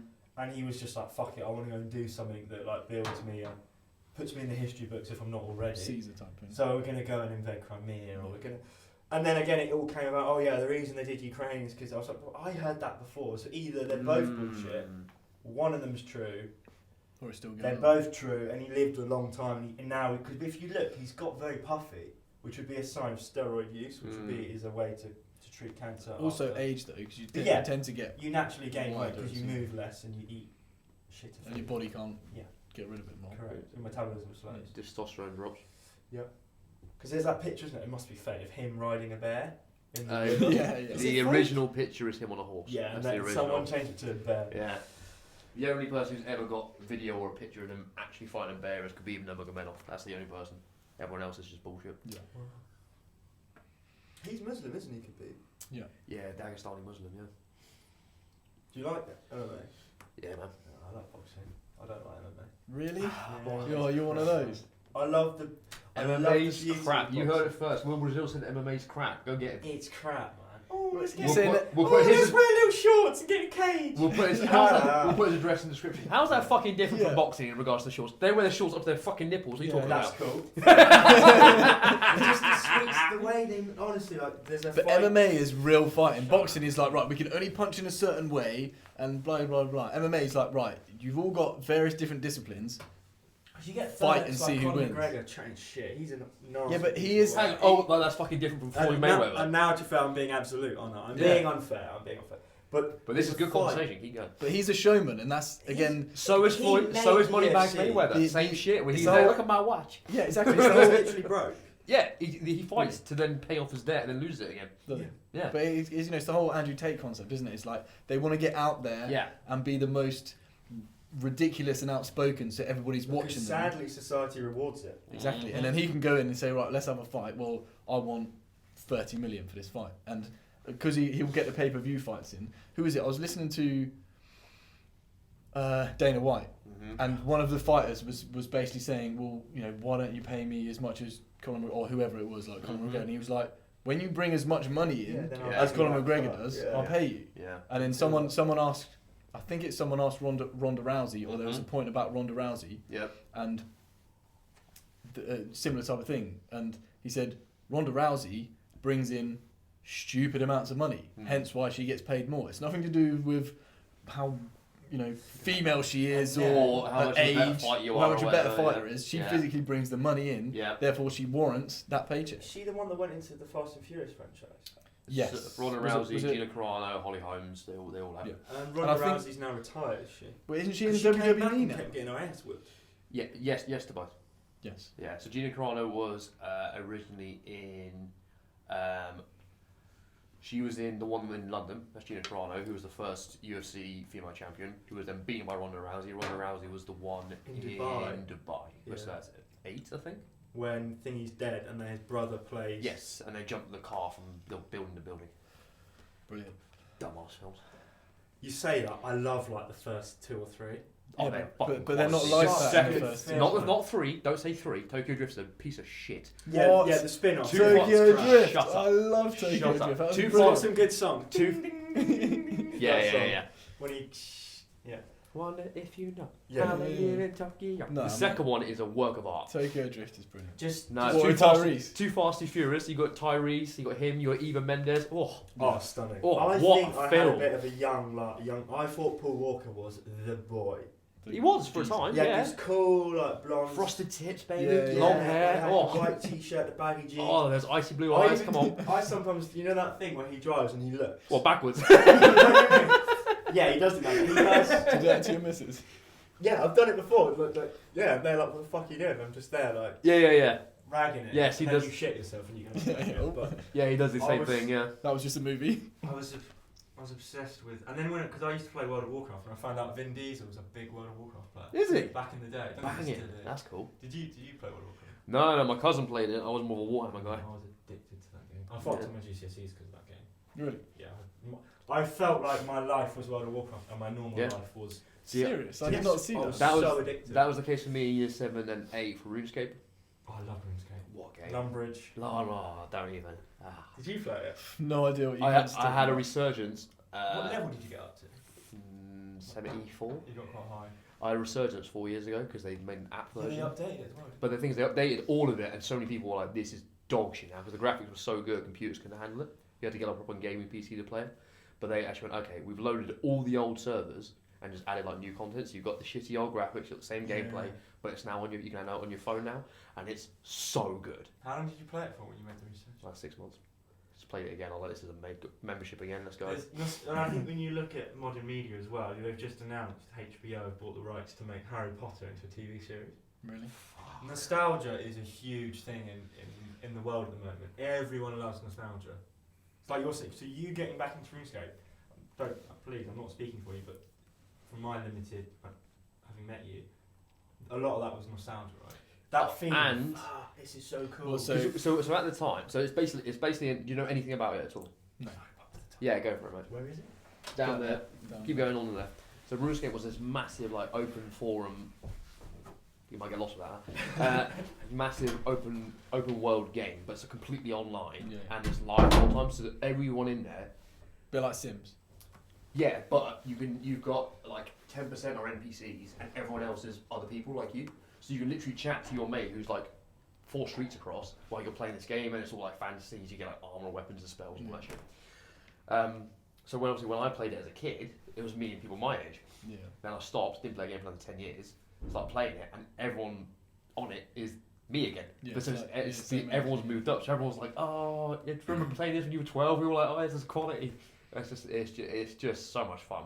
Well, so I never had that experience, obviously, with RuneScape or whatever, because I never played it, but I do agree with that nostalgia flick, because about 4 or 5 years ago, I was digging through the wardrobe and stuff like that, and I found my Game Boy. Nice. And I used to, I don't know about you, but I used to nail Pokemon when I was younger. Fair play. Like the ones on the Game Boy Advance. Yeah. And I went through about 6 months where I was like, yeah, I'm playing this again. And it was great. It was like a... It's brilliant, isn't it? Yeah, nostalgia shit when you think back of, all the times, or the enjoyment you got out for it, I guess. Mm-hmm. It was like, and I had the similar type of enjoyment back then. Yeah. Until the point where I got to myself and I was like, I'm actually 25. Yeah, we do. Why are you playing Pokemon? Like, Yeah. and as soon as I thought that, I was like, yeah, done.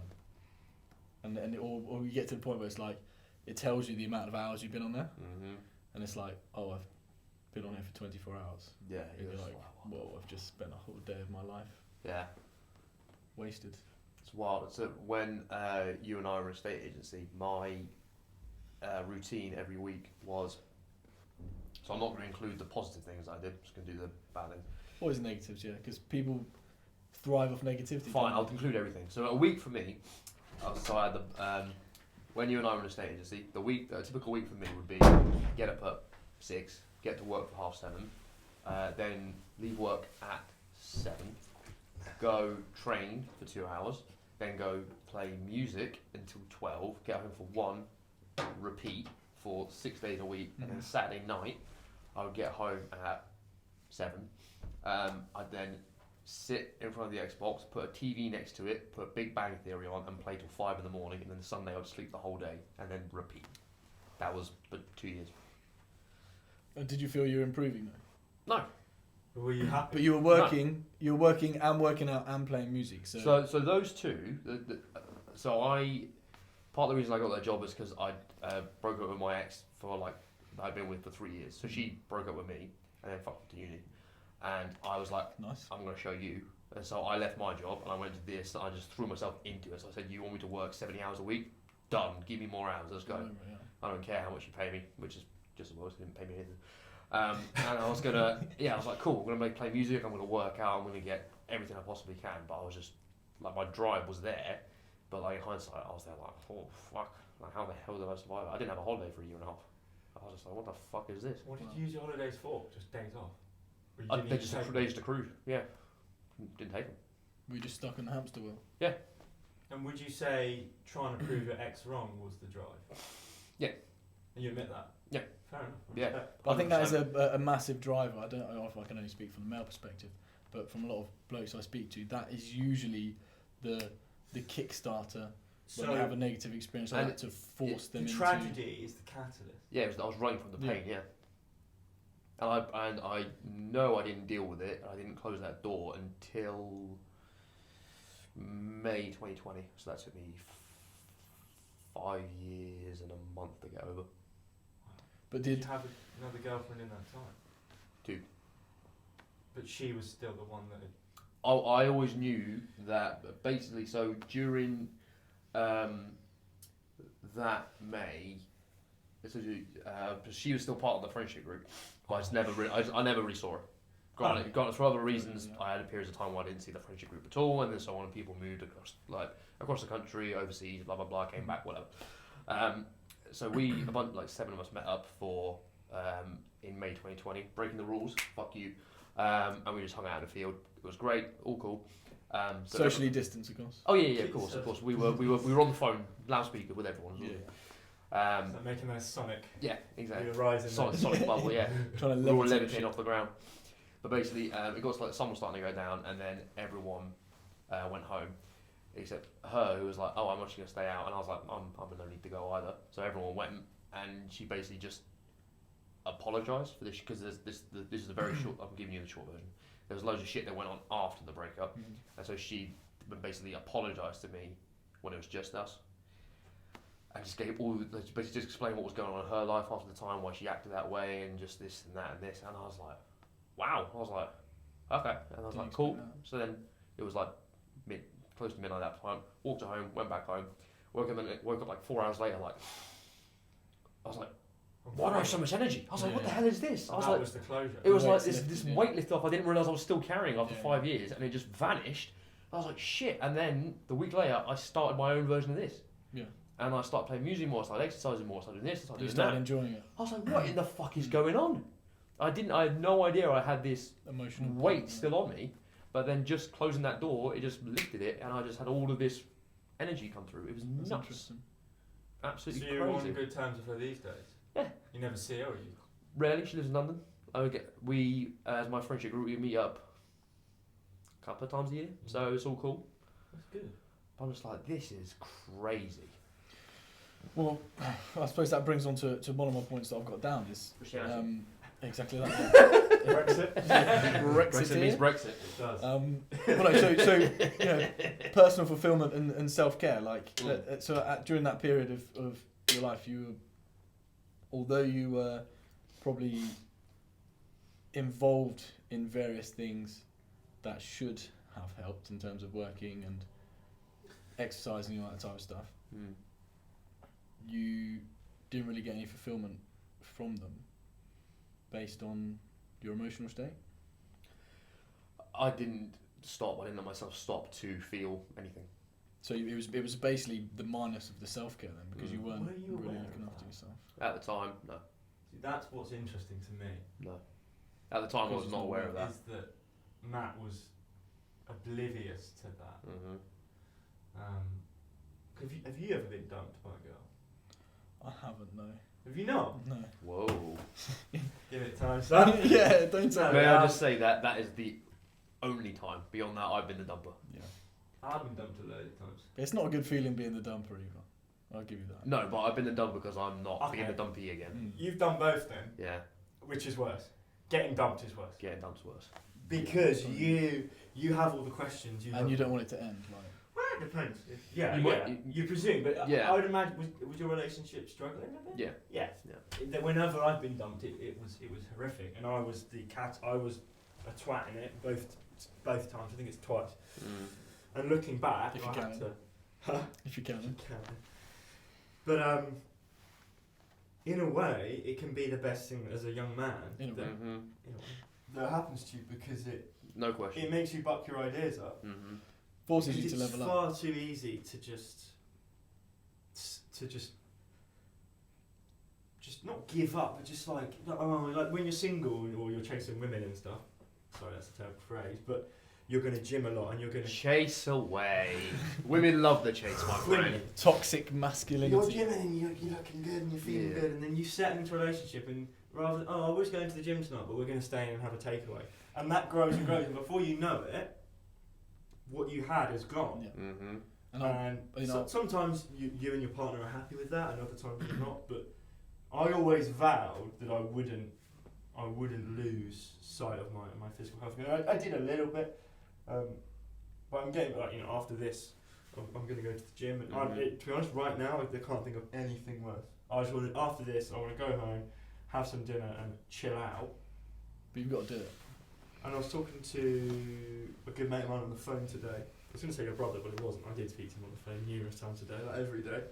But we were talking together about motivation, and I said, yeah, but I think motivation and inspiration, they're not myths, but people get confused. To me, what you're really seeking is discipline. Mm-hmm. I am not Yeah. motivated to go to the The gym time, in no. the next, however long I go, half an hour, right? Mm. But discipline will mean I go to the gym. Mm-hmm. Unfortunately, do it.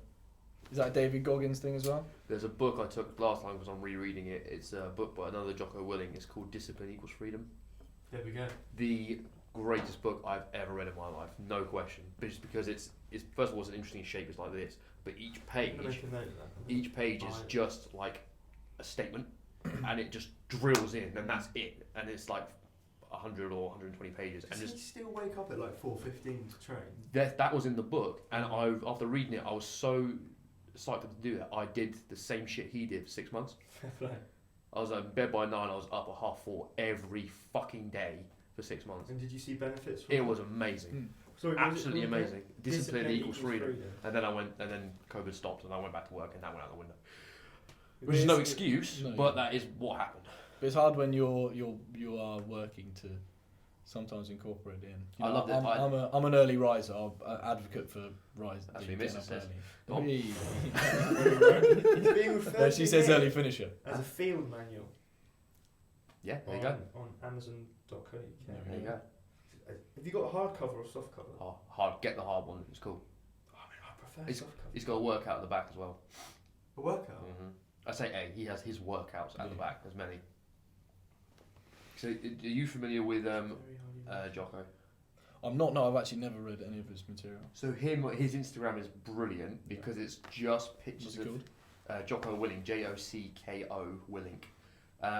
But his Instagram is brilliant because it's just pictures. And for anyone else who hasn't seen him or heard of him, look it up as well. It's just pictures of his watch saying like 4:20 and hit the sweaty gym floor. Yeah. It's like every day. It's fantastic. What style of training is he? Is he more like, because he does a lot of pull-ups and stuff? He's a lot of pull-ups. He's a third dan Brazilian Jiu-Jitsu black belt. He's just a fucking silverback. He's just a huge. Yeah, he's human. scarily big, isn't he? He's a huge. When you see him in podcasts, he'll be like this. He's enormous. And his voice is quite amazing. Yeah, he should be like the voice of like Groot. It's that Sounds kind like of you're getting wet for him. Nah, I was Paul Walker as a youth. He likes pretty boys. Yeah. What can I say? When in Rome. Yeah, Jocko's a lot of pull-ups, a lot of kettlebells. Yeah. It's all about muscular endurance, and he's just naturally big. He's a ex-Navy SEAL. That's fair play to him. Yeah. Do you ever consider the military? I did once. You give me that vibe, and that's a compliment, not a negative. I had my psychology teacher used to say it to me a lot. When I was in hospital recently, end of last AIDS? year. Not personally, because Oh. well, I was just visiting. had a family member who was ill, Sorry, and no, it's fine. And a load of her friends were there, and they were sort of like mid-40s women, and we came in and we were sitting by her bed and just chatting, and they asked me what I did, and I said what I did, and they're like, oh, because I smoked back then. I quit. Crazy. I kept going out for fags sort of every hour. We were there through the night, so we didn't sleep. She was really quite ill. Sadly, she passed away. But anyway, that's Sorry, man. No. And so it turns out every time I went away, they didn't talk about me every time I went for a cigarette, but I came up in conversation. Who knows what?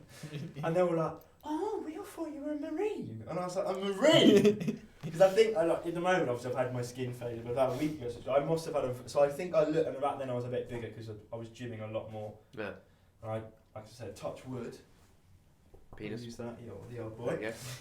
I'll get back to that, but I had like quite a fitted t-shirt and I was sort of sitting there. It was like I was probably wearing my khaki coloured t-shirt, which I love. I always wear it. I've got a Zara one, and I've also got a David Gandy well wear, if you count it. Yeah. And Good old David. so I'm not saying I give off a military at all. I think I looked more like, and I was also because it was someone was genuinely dying. She was in palliative care, and I think Matt's probably bollocks, but I can be quite stoical. And I think I was giving off quite a stoical vibe in that environment. It's not a fucking word. Is it not? Stoic. Stoic. Sorry, a stoic. It is now. Stoic. You heard it first. You found me out. I'm a fraud. A stoic. Stoic vibe. But no, yeah. You strike me as I could see you in like the RAF or. Yeah, I'm military. My upbringing is a lot of combat sports. And MMA. a lot of Not boxing. judo, jiu-jitsu, MMA, kickboxing, all that sort of stuff, and then a lot of this stuff. So I read.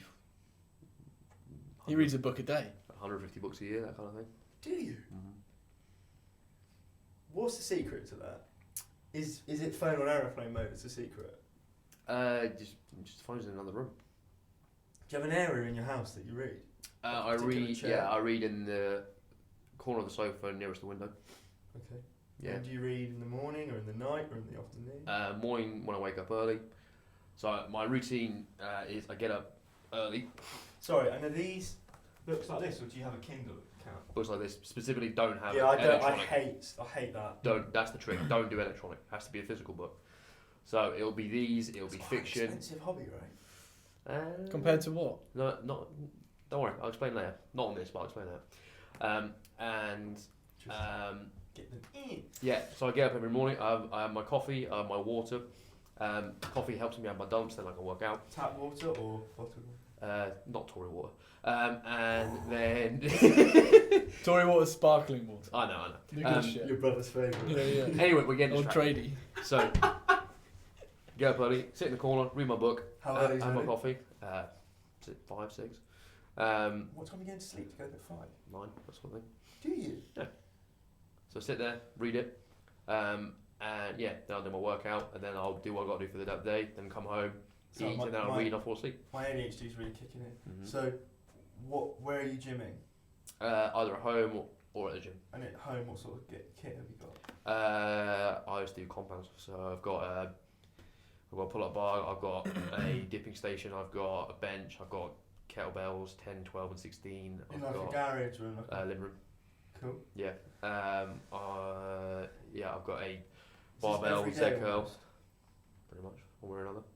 Now the exercise part of it, that I actually have not exercised this year. Sorry? I have not exercised this year. Not once. Can't ask why. Don't know, just haven't. And have you found that your mind is cloudier than it usually is? What's been interesting for me is that I've been I don't know, for whatever reason I've been doing that. The reading's been good, but so I still get up at that time. I just don't know, wherever it is I'm doing that. I think I'm distracted, but I'm really into like model painting. Yeah. I saw you had an Instagram account for it. So I do a lot of that, and that's working out long term better for me in that respect. Has your physique changed by not gymming? I've got more toned and more shredded. Really? So you're eating less? I'm eating more intelligently is what I'm doing. Do you fast at all? No, Into it, son. what I Have did. you started? Yeah, I've done it for months now. Have you? I won't eat between 8 PM and... Well, today I'm going to have to break that because you geezers I'll have to gym, protein shake on the way home and then have a small dinner. But normally I don't eat between the hours of 8 PM and 12 PM the next day. There you go. 16-8. 16, very nice. Get me eating. So I did that for a while. What I started doing since September, I was very curious about how much is an optimum amount at any given moment of protein for someone to take in, and then how long it takes to process. Rule of thumb. What figure did you come up with? Rule of thumb is 30 I've grams heard that. every 3 hours, and I've been doing that ever since. I've also heard though, so say tonight I have a particularly strenuous workout, and say I have my protein shake of 25-30 grams, and I have a dinner, I think I'm having chicken tonight. That's another. Anyway, what this guy said, and again, it was bro science, right? He was like, if you've really hammered your body, Yeah, your body will take on more than the 30, because it will take on more. for sure. So that is It true. needs more. Yeah. So this is me just diet, Maintaining. and I deliberately haven't exercised just to control See that what variable happens. and see what happens. Mm. Yeah, weirdly more toned And it because goes I'm looking to- at just diet. My performance is 100% going to be dog shit because I'm definitely not going to be able to lift what you're supposed to do. My stamina's going to be worse. But how I feel, no change, which has been interesting. Have you ever taken creatine? Yeah, not for years though. I think that's the best supplement. I'm always telling you about that. Yeah.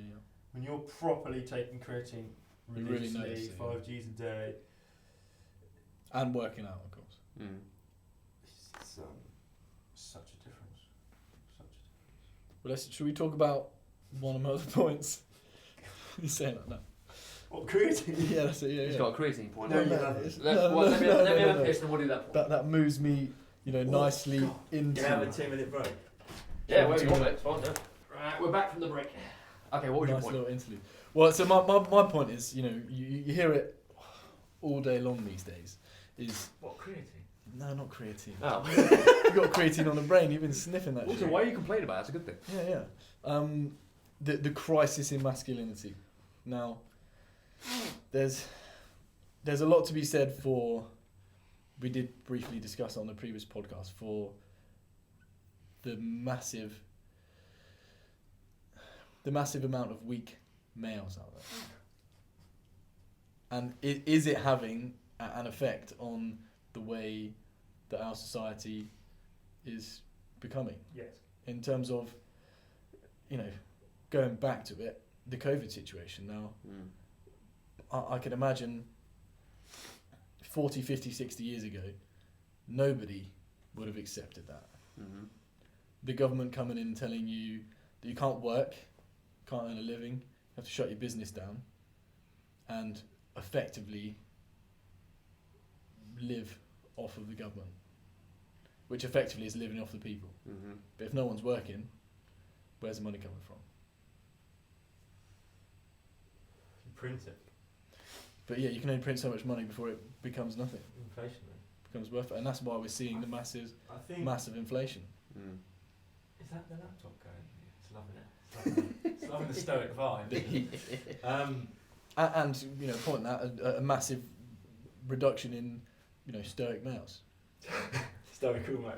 Stoical. I've thought about this a bit actually, and I think I got a vaguely interesting and valid point. So, do you remember your man Jordan B. Peterson? JBP. Yeah. Peterson, nice.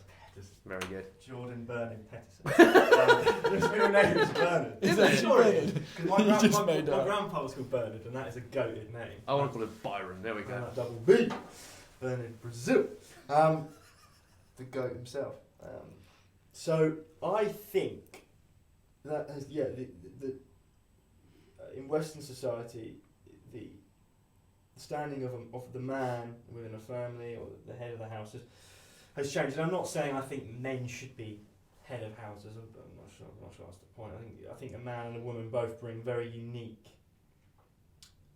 qualities and skills and ideas to a family unit. I think really 100%. the goal is a strong family unit. You've got a Yeah. loving mother that really cares and provides, and you've got a loving father that really cares and provides. And men usually have different ways about going about things. My dad was tougher on me than my mum was, and my mum was fairly tough on me, thinking back to it. Mm-hmm. And I think and probably tougher on you than he was your sister. Yeah. And I think our parents' generation, so our grandparents, if you remember your grandparents or you met them, if you were lucky enough, but our grandparents, to me, I adore their generation. Mm-hmm. And I would say they're very old school, but they're just products of their environment where it's stiff upper lip, blah, blah, blah. So our parents are raised in that environment, and they then push that onto us. But nowadays, when our generation has children, we've sort of drifted away from that. Sorry, I thought I'd put that on mute, on airplane mode. I have now. So that was raging in the world, and I think Peterson, I don't even think he planned it. I don't think it was a cunning move. If you recall how he came about in terms of fame, he attacked, for want of a better word, the trans language rights in Canada. Yep. There we go. Mm-hmm. So What was it, Article 16. 16? And there's a video, it looks really old, but he's outside I think he's at the University of Toronto. Yep. And he's arguing with them, and they're saying, like, you're a bigot and all that crap. Mm-hmm. I'm not saying rightly or wrongly. And he's saying, you don't understand where this will lead. Mm-hmm. Anyway, it then turns out his stuff was on YouTube. All his lectures were on YouTube and his videos. And clearly some clever man or woman has gone in and he doesn't even say, this is a 12-minute video on male and female relationships. But what he talks about is that is the topic. And someone's come in and titled the video. So if you search Jordan Peterson, the role of the male, the role of whatever, you get this. So he then fell into this hole, which was essentially young men of our generation feeling lost. And I think that's a valid thing. Yeah. He obviously did that quite well. He went around the world. He became a millionaire. He spoke quite well on it. He had the argument with Kathy Newman Wonderful. on the gender pay gap. Mm-hmm. He then released books. He had 12 Rules for Life, and I think he has also 12 more Rules for Life. He also has something called Maps of Meaning. Mm-hmm. I haven't read Maps of Meaning though. I haven't read it either. I think it's rougher than it is a novel. I don't want that's not a novel. I've read Beyond Order though. That's another one. Okay. I think I've got that as well, actually. I haven't read it. So, he then didn't really stick to what he did, because he actually became an opioid addict. Mm-hmm. And he fell away. Pharmaceuticals though. But so he had something wrong with him. I don't know if it's depression, he had a lot motor neurone disease and depression. Intense pain. Yep. So he took these drugs and he became hooked on them. And he dissipated from the scene. He went away, essentially. And I think that's kind of where Andrew Tate came in. Mm-hmm. And I think Andrew Tate was more cunning. I think he said, I'm going to plug this gap. But Andrew Tate took it out of the sort of intellectual realm and made it more Bugattis. So I don't like Cock swinging, basically. I'll make it very clear. I don't like Andrew Tate. But I think Agreed. there are lessons to learn from Andrew Tate. I think if Andrew Tate met me, he would say, I'm a loser, I'm a pussy, and I'm an embarrassment. I mean, but he would say that to pretty much everyone he met. To all of us. Just because he likes to swing his dick a bit. He wouldn't like us. Yeah. So he wouldn't like me, so I'm not going to like him. Which is a pretty pathetic argument, but anyway, that's where I stand. So he came in, and then he also tapped into TikTok, which is new, and that's a younger generation than us. That's the next generation. Are we Z or X? Partners.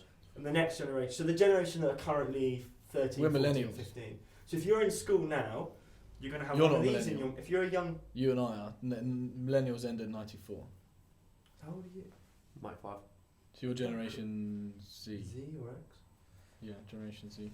So if you go to a school now, and I have this on good authority because I have friends in the education system. All the kids are So on these. creepy. Yeah. All Yes. the kids are on these, male and female, and Yeah. then the boys are Yeah. obsessed with Andrew Tate. To the So- point where isn't there like law in the UK now that if they talk about it in the classroom, they can be like What, reprimanded? yeah. I think law's a strong word, but again, I don't know if you're right. or I'm not wrong. 100% on That just sounds a bit much. Yeah. But anyway, so That's I another think he's Instagram. coming now, taking that void. Mm. Sorry, yeah, I should Give me get that back, back. son. I meant to get it back. And yeah, that's sorry, I'm pontificating. That's what I think happened. I think Peterson came in an intellectual sense, Mm-hmm. and again, I think everybody I was- stress this. I Yeah. stress absolutes, and I stress not idolising people because I think we're all flawed. Mm. And I love you to 100%. bits, but I haven't actually ever thought of Max as flawed. But I'm going to say I presume you're flawed in some Oh, way. of course, I, in hopefully, many ways. hopefully you adore me, but you Mm. also say Well, you didn't see us flawed. putting Yeah. this room together. He's very flawed. Would you like to know what did right? So these carpets are threaded in obviously in a particular way, and we turned them round to the point where they're exactly the same carpet, but they're obviously both facing in like one direction wherever they were done.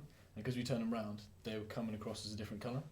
And Matt was like, "Oh, it's fine," and I was like, You are a bit OCD though, aren't you? "Yeah, that's one of my flaws." I Which think it's a flaw. which I is think it's a positive thing. I think a in- flaw is a. it can be positive in many ways, but then it can be a hindrance in. I think a flaw in is a way you let various yourself different down. things. I think that's what a flaw is. I don't think OCD is a flaw. I think it's a quirk. I think a Hmm. flaw is.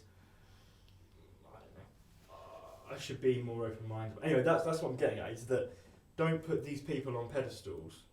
And that's but- exactly what most people But did with aim Andrew to Tate. learn from what they're telling you. Like, for example, back to Twitter, I follow very left-wing people, I follow quite right-wing people, I follow quite central people, I follow comedians, I follow highly intellectual people, I probably follow some moronic pseudo-intellectuals.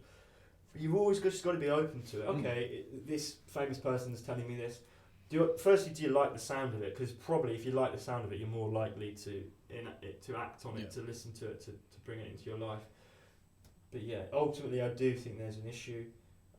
How you deal with it, I don't really know. It seems like it's almost natural for people to not be playing their sort of roles in society. And I think Peterson came in and opened the door to it. Mm. I then think Andrew Tate's come in with an Uzi and Yeah. a submachine gun and made he's taken it too far. But I think but as you said there, Jordan Peterson opened the door to the point where most males were starting to identify this flaw either within themselves or the way society is trying to make them become. And then Andrew Peterson, once Andrew Tate. Andrew Peterson, they're the love child. Yeah. That's a great supervillain, that is. and then Andrew Tate's come in, and as you said, I think he's completely obliterated that. Yeah. In terms of, he's over. He over the is top, a isn't toxic Yes. masculine. Yes. Do you know what I mean? 100%. Where you Yes. have the positive masculine in Jordan Peterson, Or in the terms idea of a positive. or the idea of it, and then, as you said before, you've got to take ideas from people and then make your own decisions. Like I think we can all admit, 5% of what Andrew Tate says, not an exact figure, but there is 5% of what Andrew Tate says. You think, well, I agree with that. I agree with having a healthy body, Yeah. looking after yourself, creating wealth for yourself and your family and your community, and ensuring that you look after and keep your family safe. Mm-hmm. But then he goes to the whole arrogant extreme of Yeah. And I Misogyny. hate arrogance. what colour is your I hate Bugatti? arrogance. Like, don't get me wrong, everyone loved that joke, but Yeah. it was, it's arrogance is unnecessary in these Mhm. types of I think just a caveat there, talking about how I said I think Peterson fell into it. Like, I'm going to annoy people calling him Peterson. But Mate, keep it fucking going, I like it. Peterson fell into it, and I think he's being himself, and it's truly what he thinks and believes. Mm-hmm. Tate, as I said, I think was cunning and, Yep. He's and an actor. conceitful. Exactly. He's a I char- think he's a he's character. playing the game. Yeah. When Yeah. he goes and does, and it's funny, don't get me laugh. He did.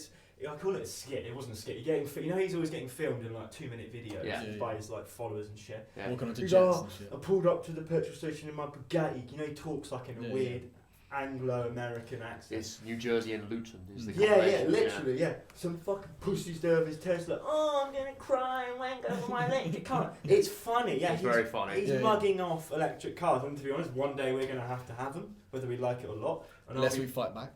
But yeah, but when, as I said to Which my we won. brother earlier, when the technology works, I'm not against it. At the Yeah. moment, I think it's insane. It is.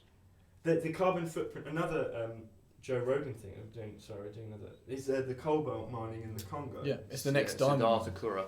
Fucking insane. Mm. There's all how the green they are. Mate, they take like 7 years to go carbon neutral, and the batteries last about 4, and the batteries cost like 15 Gs to replace. And then to go back to it, if you're going to make us all have electric cars, what are all the people who live on council estates going to do? Firstly, a lot of them transport. driving very elderly cars that will fail ULEZ, will fail all these green agendas. Secondly, where are they going to fucking charge them? You can't run your charging cable from your 7th floor flat Well, you know down what? to your car, You to know your 30 grand Renault Zoe. Yeah.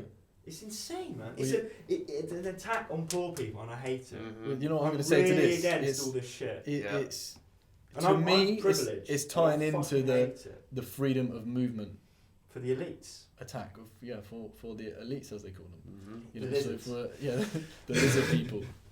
But you know, the way a lot of it's going, and then they're now talking about the 10-minute or the 15-minute zones, isn't it? cities, yeah. It's Well, yeah. happening in Oxford. Exactly, yeah. It's Where literally they're happening. stopping people, or they're trying to attempt to, or persuade people What's this? to stay. So the new 15-minute zone. So they're looking to. At the moment, it's a persuasion, but are they doing it with? They're not doing it with any type of legislation at the moment, are they? No, in Oxford, by 2025, Oxford's going to be divided into 7 zones. So let's say Oxford is this table. Yep. And it's 7 Yep. exact pie, 7 slices of the pie. Yeah. And I live in pie 1. Yeah. And my child's school is in pie 2. Mm-hmm. I can only enter and exit my zone 100 times per year before I'm fined every time. No, I know it sounds like a conspiracy. I promise But you it's it's true. true. Oh, I'm sure it's true. It's- That's just crazy. So, it's done on household as well. So say me and my wife, and the children go to school in zone 2, and I work in zone 4. So every time I go in and out, I'm losing 1 of the 100. And every time I then go and collect my children from school, I'm losing 2. Effectively, travel credits. So it's not even 100. And when your wife goes as well, she uses another 2 Yeah. of the household. And then say in time one of our children is 17, 18 and learns to drive. So what are you going to do? You're going to, rich people will get around it. How will they get around it? You're going to say they buy other cars. No, because it's linked to the household. So you could buy other cars and register them in other Or they'll just households. pay the fine because they don't care. Yeah. Or you'll just pay the fine, Yeah. like the Saudi Arabian government do with... They're speeding tickets. correct, they Yep. they just don't care. Yep. Or they'll just get taxis, because taxis are exempt. So if you're very wealthy, you'll just ring a cab. But does that tie into the Tesla taxis? But all the taxis in Amsterdam are Tesla Well, no. They have been since for a 2010. long time. Really? Yeah. Jesus, I didn't know that. So stuff like that, again, to me, it's fucking insane. I just don't think it's healthy to do that to the See, world. that works in Amsterdam because Everyone's on a 90% of people are walking or cycling. So it makes sense to have the only vehicles you're using as electric ones because there's no other cars on the road. So in Amsterdam, cyclists have precedence over everything else, don't they? The cyclists and annoyingly motorbikes as well, which is Really? they use the fucking cycle pass in this. I was regularly accidentally walking in the cycle lanes. Oh, I in was Amsterdam. regularly nearly getting run over with them. I wasn't doing it they will just hit, obnoxiously. no, yeah, and they will just hit you. Oh, they'll just They don't give a shit. It's a cool city. It is fucking Very nice. sick. I'm not a top bunner, so it wasn't. To be honest, to me, it just stunk. But I did like it as a city. It's very cool. Such good food. Yeah. The greatest city on earth is, of course, Rome. But My man, I agree. apart from that, Yeah. What about Reading? it's not a city. What are you talking about? It's the largest town in the country. Same thing. But I'm disappointed with Reading. I really thought Reading would go to another level, and to me it's Yeah. regressed. When I walk around, I don't know about what you think, when I walk around the high street and things, I see so many shops without Derelict tenants. tenants Yeah. I see a lot of homeless, and I get a lot of criticism from those people. I always give homeless people stuff. Mhm. Cigarettes when I smoked. Coins. I won't lie. I never give notes because to me, I won't lie. I still see £5, £10 as quite a lot of money. Yeah, Sadly, yeah, it doesn't yeah. get you fuck all anymore. And I buy them food, and in the summer I buy them drinks. Like, there's my Mhm. bit. I'm an amazing human. Whatever me. Yeah. Well, I will. But Do you It's want a medal? not a good sign, is it? You don't really No. want. And again, Russell Brand talked about it, and the way he did it was again in typical Brand fashion, hilarious. He said, Yeah. I won't do his accent. During COVID, it was too dangerous for the homeless people to be on the street, so they found accommodation for them for that. Mm-hmm. They put them up in hotels. Yeah. The government paid their hostels. But COVID went, all right, you homeless people, now fuck off. You back on the street now. Yeah. Oh, so you could do it. So when you want, this is the bottom line with government, isn't it? When you want to do it, you can. Yes. There's no money to pay these people. Okay, but there's money for that, isn't there? Yes. Of course there fucking is. It's Yes. bullshit. It's Yeah. fucking bullshit. I'm an anarchist, to be honest. The sheer level you've got, if you think about, we've got 70 million people here in this country. Let's say 50% of them are of an age where they're paying their taxes. The sheer amount of money they got flowing through from us in the myriad of ways, whether it's income tax and then VAT on everything, etc., etc. The mismanagement of that money is just appalling. It's It's like so appalling. we discussed in the previous podcast. Did you remember during COVID? There was this one chap. I can't tell you the exact figures, but it was roughly there was a contract from the NHS or For PPE. so for masks, gowns, gloves, all that type of stuff. And the guy effectively supplied one guy, so it wasn't like a massive conglomerate company. It was like one guy. He brokered a deal for like 150 million. Yeah, I remember. And It was all. he took like 110 million pounds worth of profit out from the deal. So basically it cost 40 million. He walked away with 110 million. And it goes back to your mismanagement point of there was someone in the government who either panicked so much or was so desperate to get hold of this Matt stuff. Hancock, probably. Yeah, probably. Yeah, Absolute moron. He was too Yeah. busy thinking about getting on I'm a Celebrity. Or necking on with his Hinton. Yeah, exactly. Yeah. But yeah, so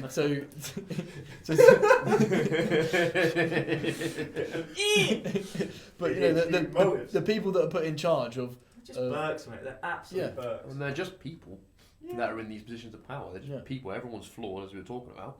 And it's just incredible that someone in that position. And don't get me wrong, I wouldn't.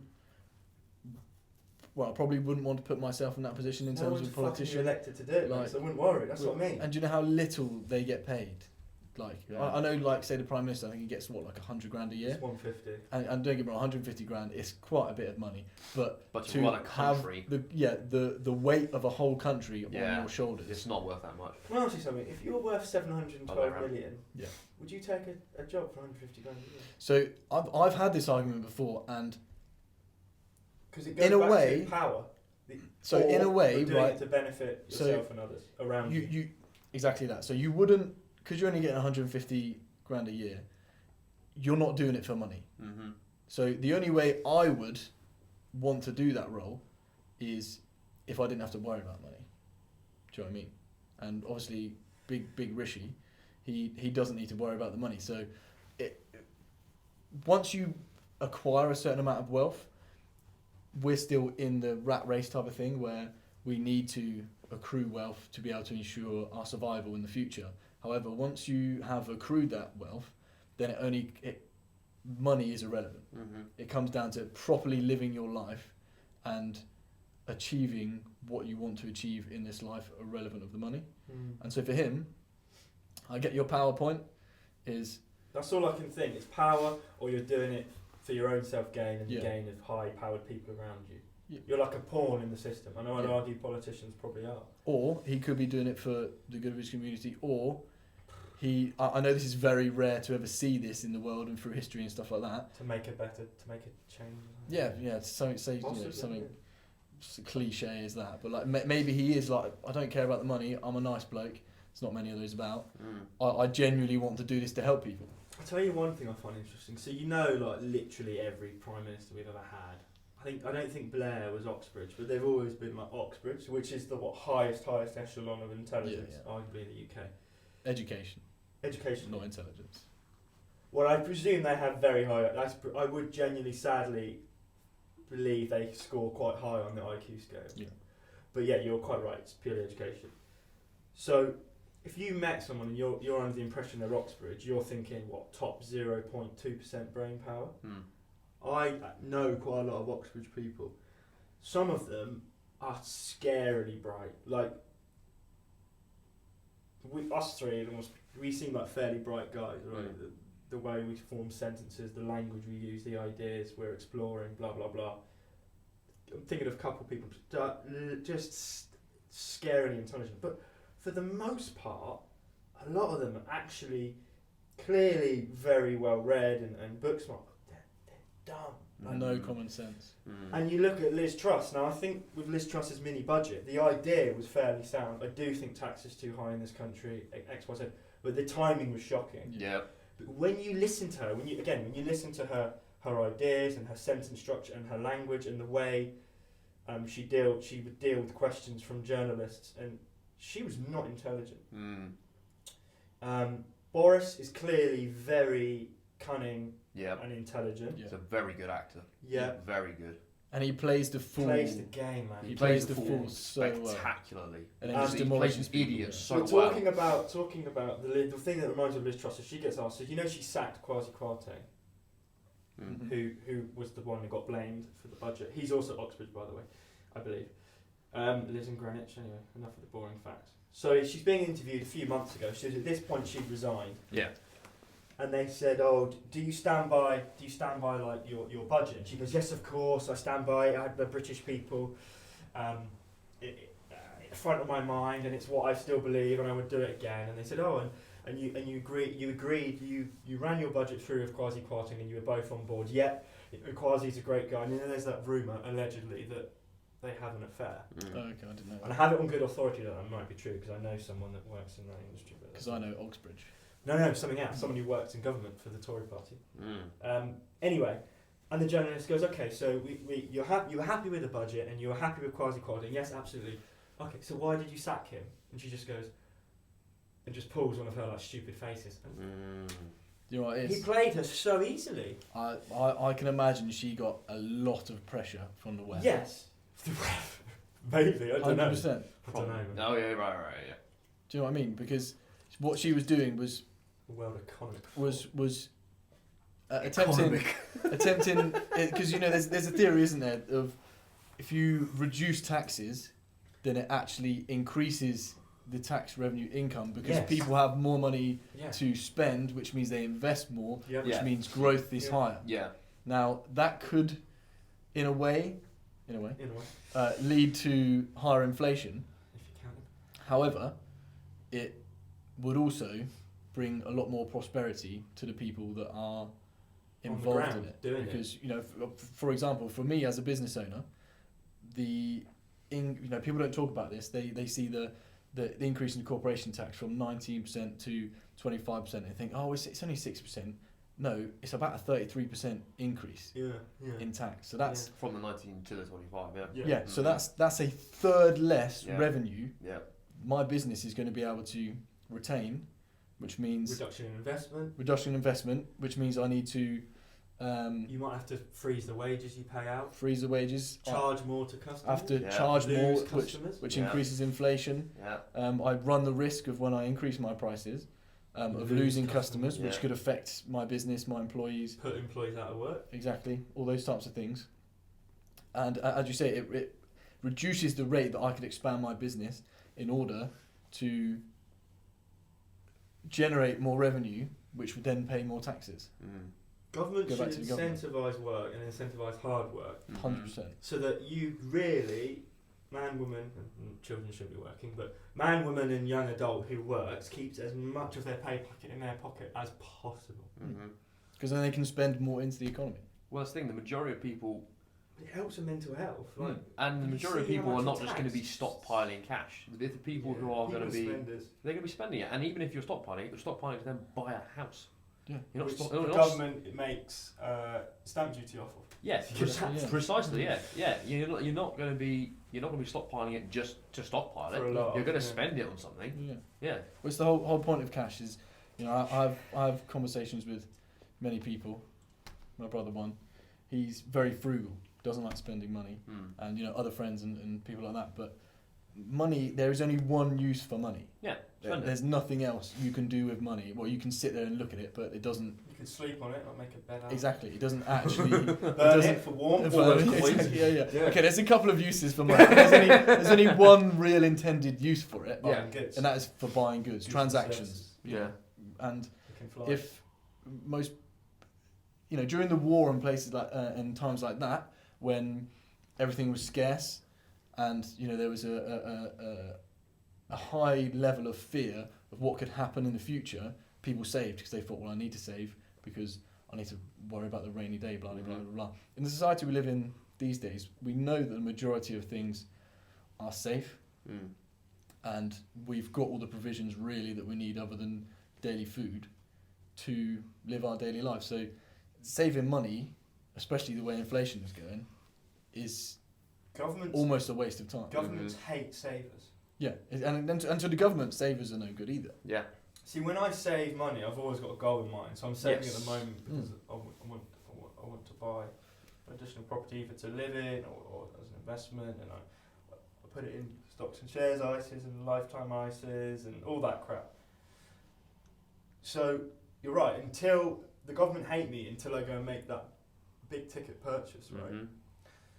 But a lot of people, and I do get what Max is saying, but a lot of people get too wrapped up in that, don't they? They go, I make $2,000 a month, and they spend two because they put an extra 200 on the credit card. Yeah. And at the end of the year, they're a few grand in debt, and they go, and before you know it, I'll roll it over to another credit card. Yeah, I'll just move it, I'll balance transfer it for free, get to another 12 months interest free, I'll pay it off, I'll just roll it over again, and I'll draw up another one, and then you've got $5,000 of debt. But maybe some root cause analysis. Maybe there's a lack of financial education. But again, you have to want.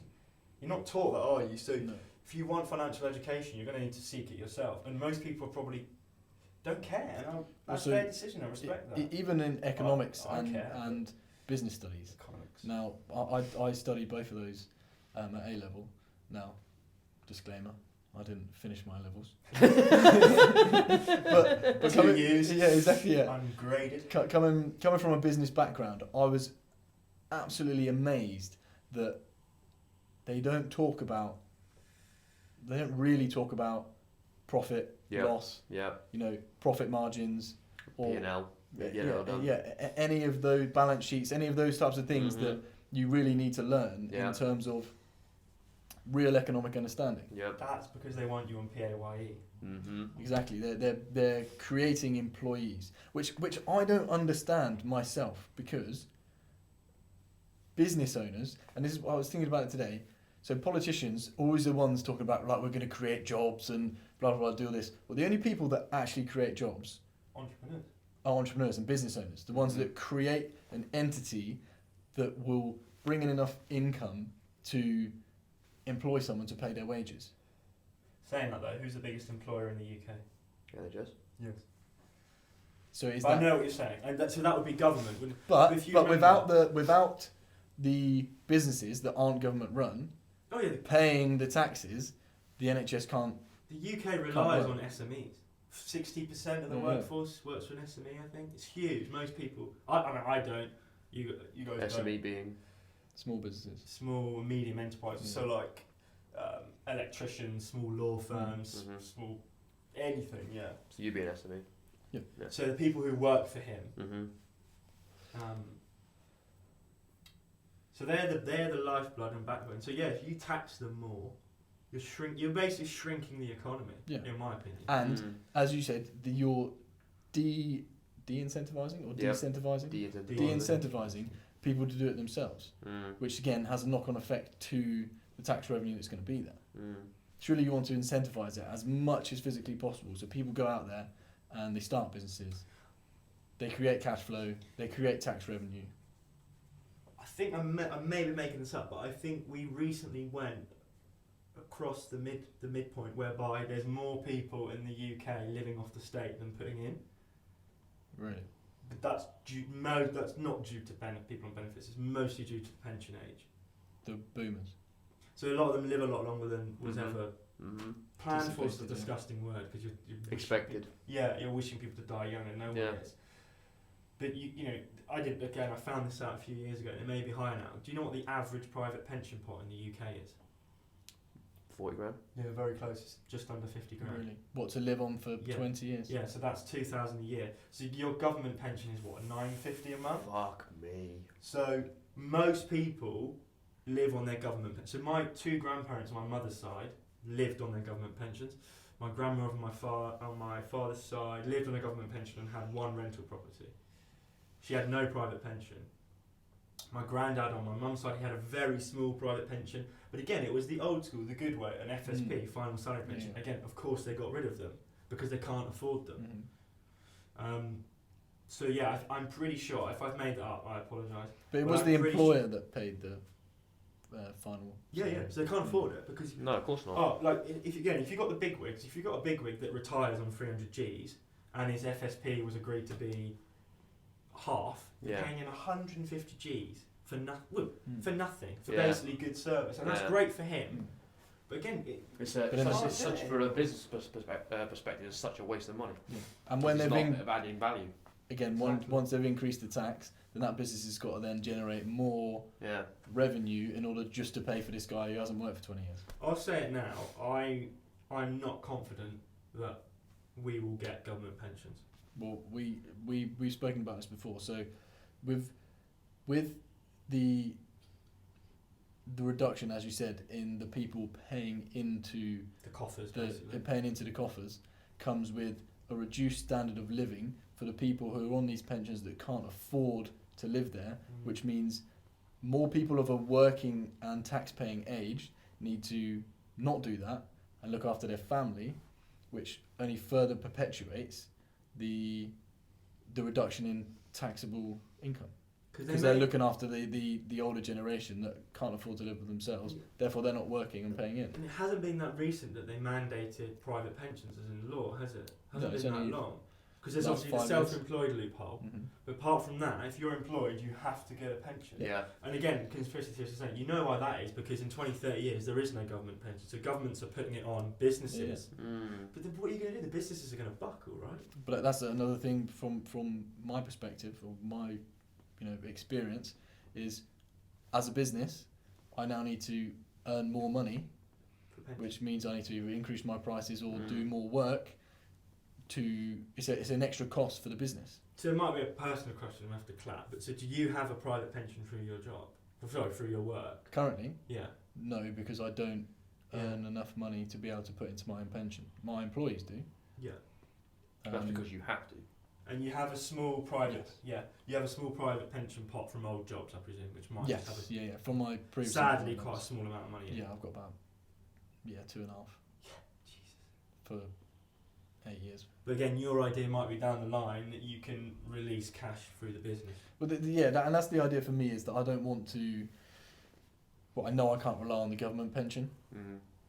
wouldn't So fancy I want to put myself in a position where I don't actually need a pension. Mm-hmm. You know, there's obviously massive tax benefits to putting money in a private pension. So I will look to do that when I've got the cash flow to do so. We've talked about pensions before. My They're so For tax me- efficient at the point of putting in, but they're so tax inefficient when you fucking need it. my worry with all of these things is, I'm not a banker, so I'm not going to sit here and say that I'm more intelligent than the bankers and what they know what they're doing with the money. However, I have this argument with Mild Man, is my money is safer with me. Exactly. And you want your money now. You fucking I want my money now because it's worth more to me now, and I can It's hopefully I can generate more income from having the money now than giving it to someone else in the hope that they're not going to fuck it up. Do you know what I mean? If I fuck it up, I can take it on the chin. But if I get to 60 years down the line and the private equity firm that I've invested my pension with goes bust and I don't get a pension, well, I could live with that less than if I ruined it for myself, because then I can only blame myself for it. There's Whereas- no third party to blame. Whereas if that happens, I blame both parties, because I've given my money to someone else, they've gone and blown it. You know, if someone's going to blow my money, it's going to be me. Do you know what I mean? Like, I'll blow your money. yeah. Like, I'd rather spend it on. I'm not even a gambler, but I'd rather recklessly lose Hookers on and booze. gamblers, hookers and booze and all that type of stuff, which I'm not interested in. But That's a good investment, that isn't it? yeah. But that's all they're going to Get be them doing. in. Isn't it? Get them in, son. But it's that's a worry with the whole pension side of things. And as you say, if I were to, But we're privileged, right? It's a nice worry to have. we are very privileged in that respect. Millions of other people are fucking talking about what they're going to have for dinner and how they're going to put food on the table. Yeah, exactly. Yeah. But if we sat here and felt sorry for everyone and everything, again, we'd just sit here for the rest of the. You never that'd get be anything. You never get anything done. Yeah, it's a cruel world, and I think that's another problem with society. Everyone just is too obsessed with looking after this. Oh no, your feelings. That's great, but life's tough. Well, we were discussing it before. British life is particularly. Have you seen the movie Fight Club? Yeah, with Brad Pitt and the other guy, Yeah. Edward Norton. Mm. Yeah, so He's great as in Kingdom of Heaven I haven't seen that. when he plays the leper king. Kingdom of Heaven, really? With Is it Orlando that? Bloom, yeah, he's the shit leper me. king. God damn. Matt quotes this expertly, but it's one of my favourite films. Not because they're all, hyper masculine guys go out and they just. But it's all, Anarchist, isn't it all in his basically. head? Yeah. No, so Brad Pitt's all in his head. Right. He creates everything else. It's his. So it is a Fight Club. It's his alter ego, yeah. Yeah. But he's basically fighting himself in the Fight Club, which is I haven't when you get to the end. Oh, I've ruined it for you now. No, I've seen it, but I haven't seen it for about buzzes 12, your mind out. But 12 the- years. Matt's going to finish this one because he can definitely remember it way farther than I can. But his point is, you are not a snowflake. You're not special, and especially for males in this day and age, because everybody's told, oh, you're special, you're fantastic, you can do whatever you want in your life. You can't, Blah blah blah sadly. blah. If you want to Try be to. special and you want to be that individual snowflake, it's not just going to be given to you. You need to go out and Fucking hell. and force yourself to be that special. Mm. And that comes from sacrifice. Mm. Sacrificing the partying, the booze, the enjoyment, and doing the hard things, David Goggins style, working on yourself, increasing your physical and mental ability to the point where you can achieve... You're immaculate. You're Yeah. bulletproof. Exactly, so you're bulletproof, so you can withstand anything that life throws at you, because these days, again, they've got safe rooms and all these types of things. We know, so in like schools and stuff like that, they've got like safe spaces for people that are feeling like, I don't know, someone called me a bad name or something like that. And it's like, I don't know about you, but I remember when I was growing up, my old man, the old sticks and stones will break my bones, but words can never hurt me. Like, if someone says something to you and you get offended by it and it ruins your day, it's like, come on, you've got to have a stronger mentality than that. Otherwise, everything that life throws at you, you're going to crumble. Mm-hmm. And fall. Like when you swore at me from your jacket, I needed a safe room, mate. You Exactly, crumble. absolutely. You need a hug, mate. And it's been Needed a 20 fucking years wank. and you haven't let it go. What was this quote? Yeah, so what was the quote? We're From all Fight Club. singing, all dancing, crap of the world. Exactly. Yeah. There was a bit more, but Well, there's so many in there. We're a generation of men raised by women. Yeah. I'm wondering if another woman is really what we need. Women. Yeah, you need a young woman on the podcast, a lady.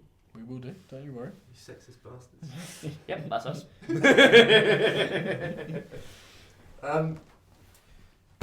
Need to go. I think so. It's 8 o'clock. Sound good, mate? Excellent. Well, it's been a pleasure, Willie. Right, so before we wrap up, we always like to, Quick Uh, fire. so yeah, a couple of questions for yourself. So Are you back? don't worry, it's not on here. I'm just checking the time. Are you so- vaccinated is the first question. Are you vaccinated? Yes. Sadly. Are you triple boosted? I'm once boosted. Once boosted? Wow. I had to for a work trip. Yeah. Wow. So. You poor bastard. But we discuss a lot about books and various different things that have helped us in our careers and getting us to the levels we are at and hope to achieve throughout our life. Give me a book that you've read that has changed your life, or a book that you think that this has had a massive Profound impact, impact. a profound impact on my Green performance Lights ability. by Matthew McConaughey. Ooh, you read it, really? No. I'll get that one on the list. I do It love a is- bit of Matthew It's a McConaughey. very easy read as well, which Cool. I like. I probably read it across three evenings, Nice. and it's a mix between stories, self-help, and he almost he clearly is scanned in little post-it notes what he's written. Cool. And then what it is everything's a story, and it begins as a red light, and then it ends with a green light. So the story might be, there's one I remember. It's a bit like Squid Games. No, not at all. Nothing No, like no, not red light, green light. No, it is. So one is his dad. So this is quite funny. He said his dad always joked that he wanted to die while shagging his mum. His dad was a proper Texan redneck, and his Yeah, dad genuinely had a heart attack whilst having morning sex with his mum. lad. So one of the stories is Amazing. growing He up. created his reality. didn't Growing he? up, he wasn't particularly fond of his dad or particularly close. His dad was, again, a hard Texan, working class man, redneck, blue collar, not white collar. And he felt like his dad never really respected him. He was just like, son, like, get me a beer, son, you're one of my sons. I've got like 2 or 3 sons. I think McConaughey's one of 3 boys. Mm. Anyway, one night they go out to the bar drinking, and Matthew McConaughey's like early 20s. And I think it's either a bouncer on the door, they end up going to like a club or a strip club, or it's a guy in the bar, and this guy steps to his dad and like threatens him, like, I'm going to beat the fuck out of you. And Matthew McConaughey just swings for him and beats the shit out of him.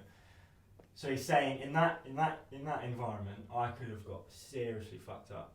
And I risked it all, and I didn't go, right, not in a fucking, again, it seems to be one of the words of the day, is cunning. I didn't think, right, I'm going to knock this guy out, then my dad's going to respect me and love me more. But that was the green light. The green light of it was I smacked this guy in, and then my dad treated me differently ever since. And he's like, that was the green light for my dad to think, oh, my son's actually, he's my son. Like, he defended me, because his dad was what, a late 50s guy, and say it was a 30-year-old bouncer or whatever, and probably big, would have destroyed him. And McConaughey was similar age and just gave him one and put him on the floor.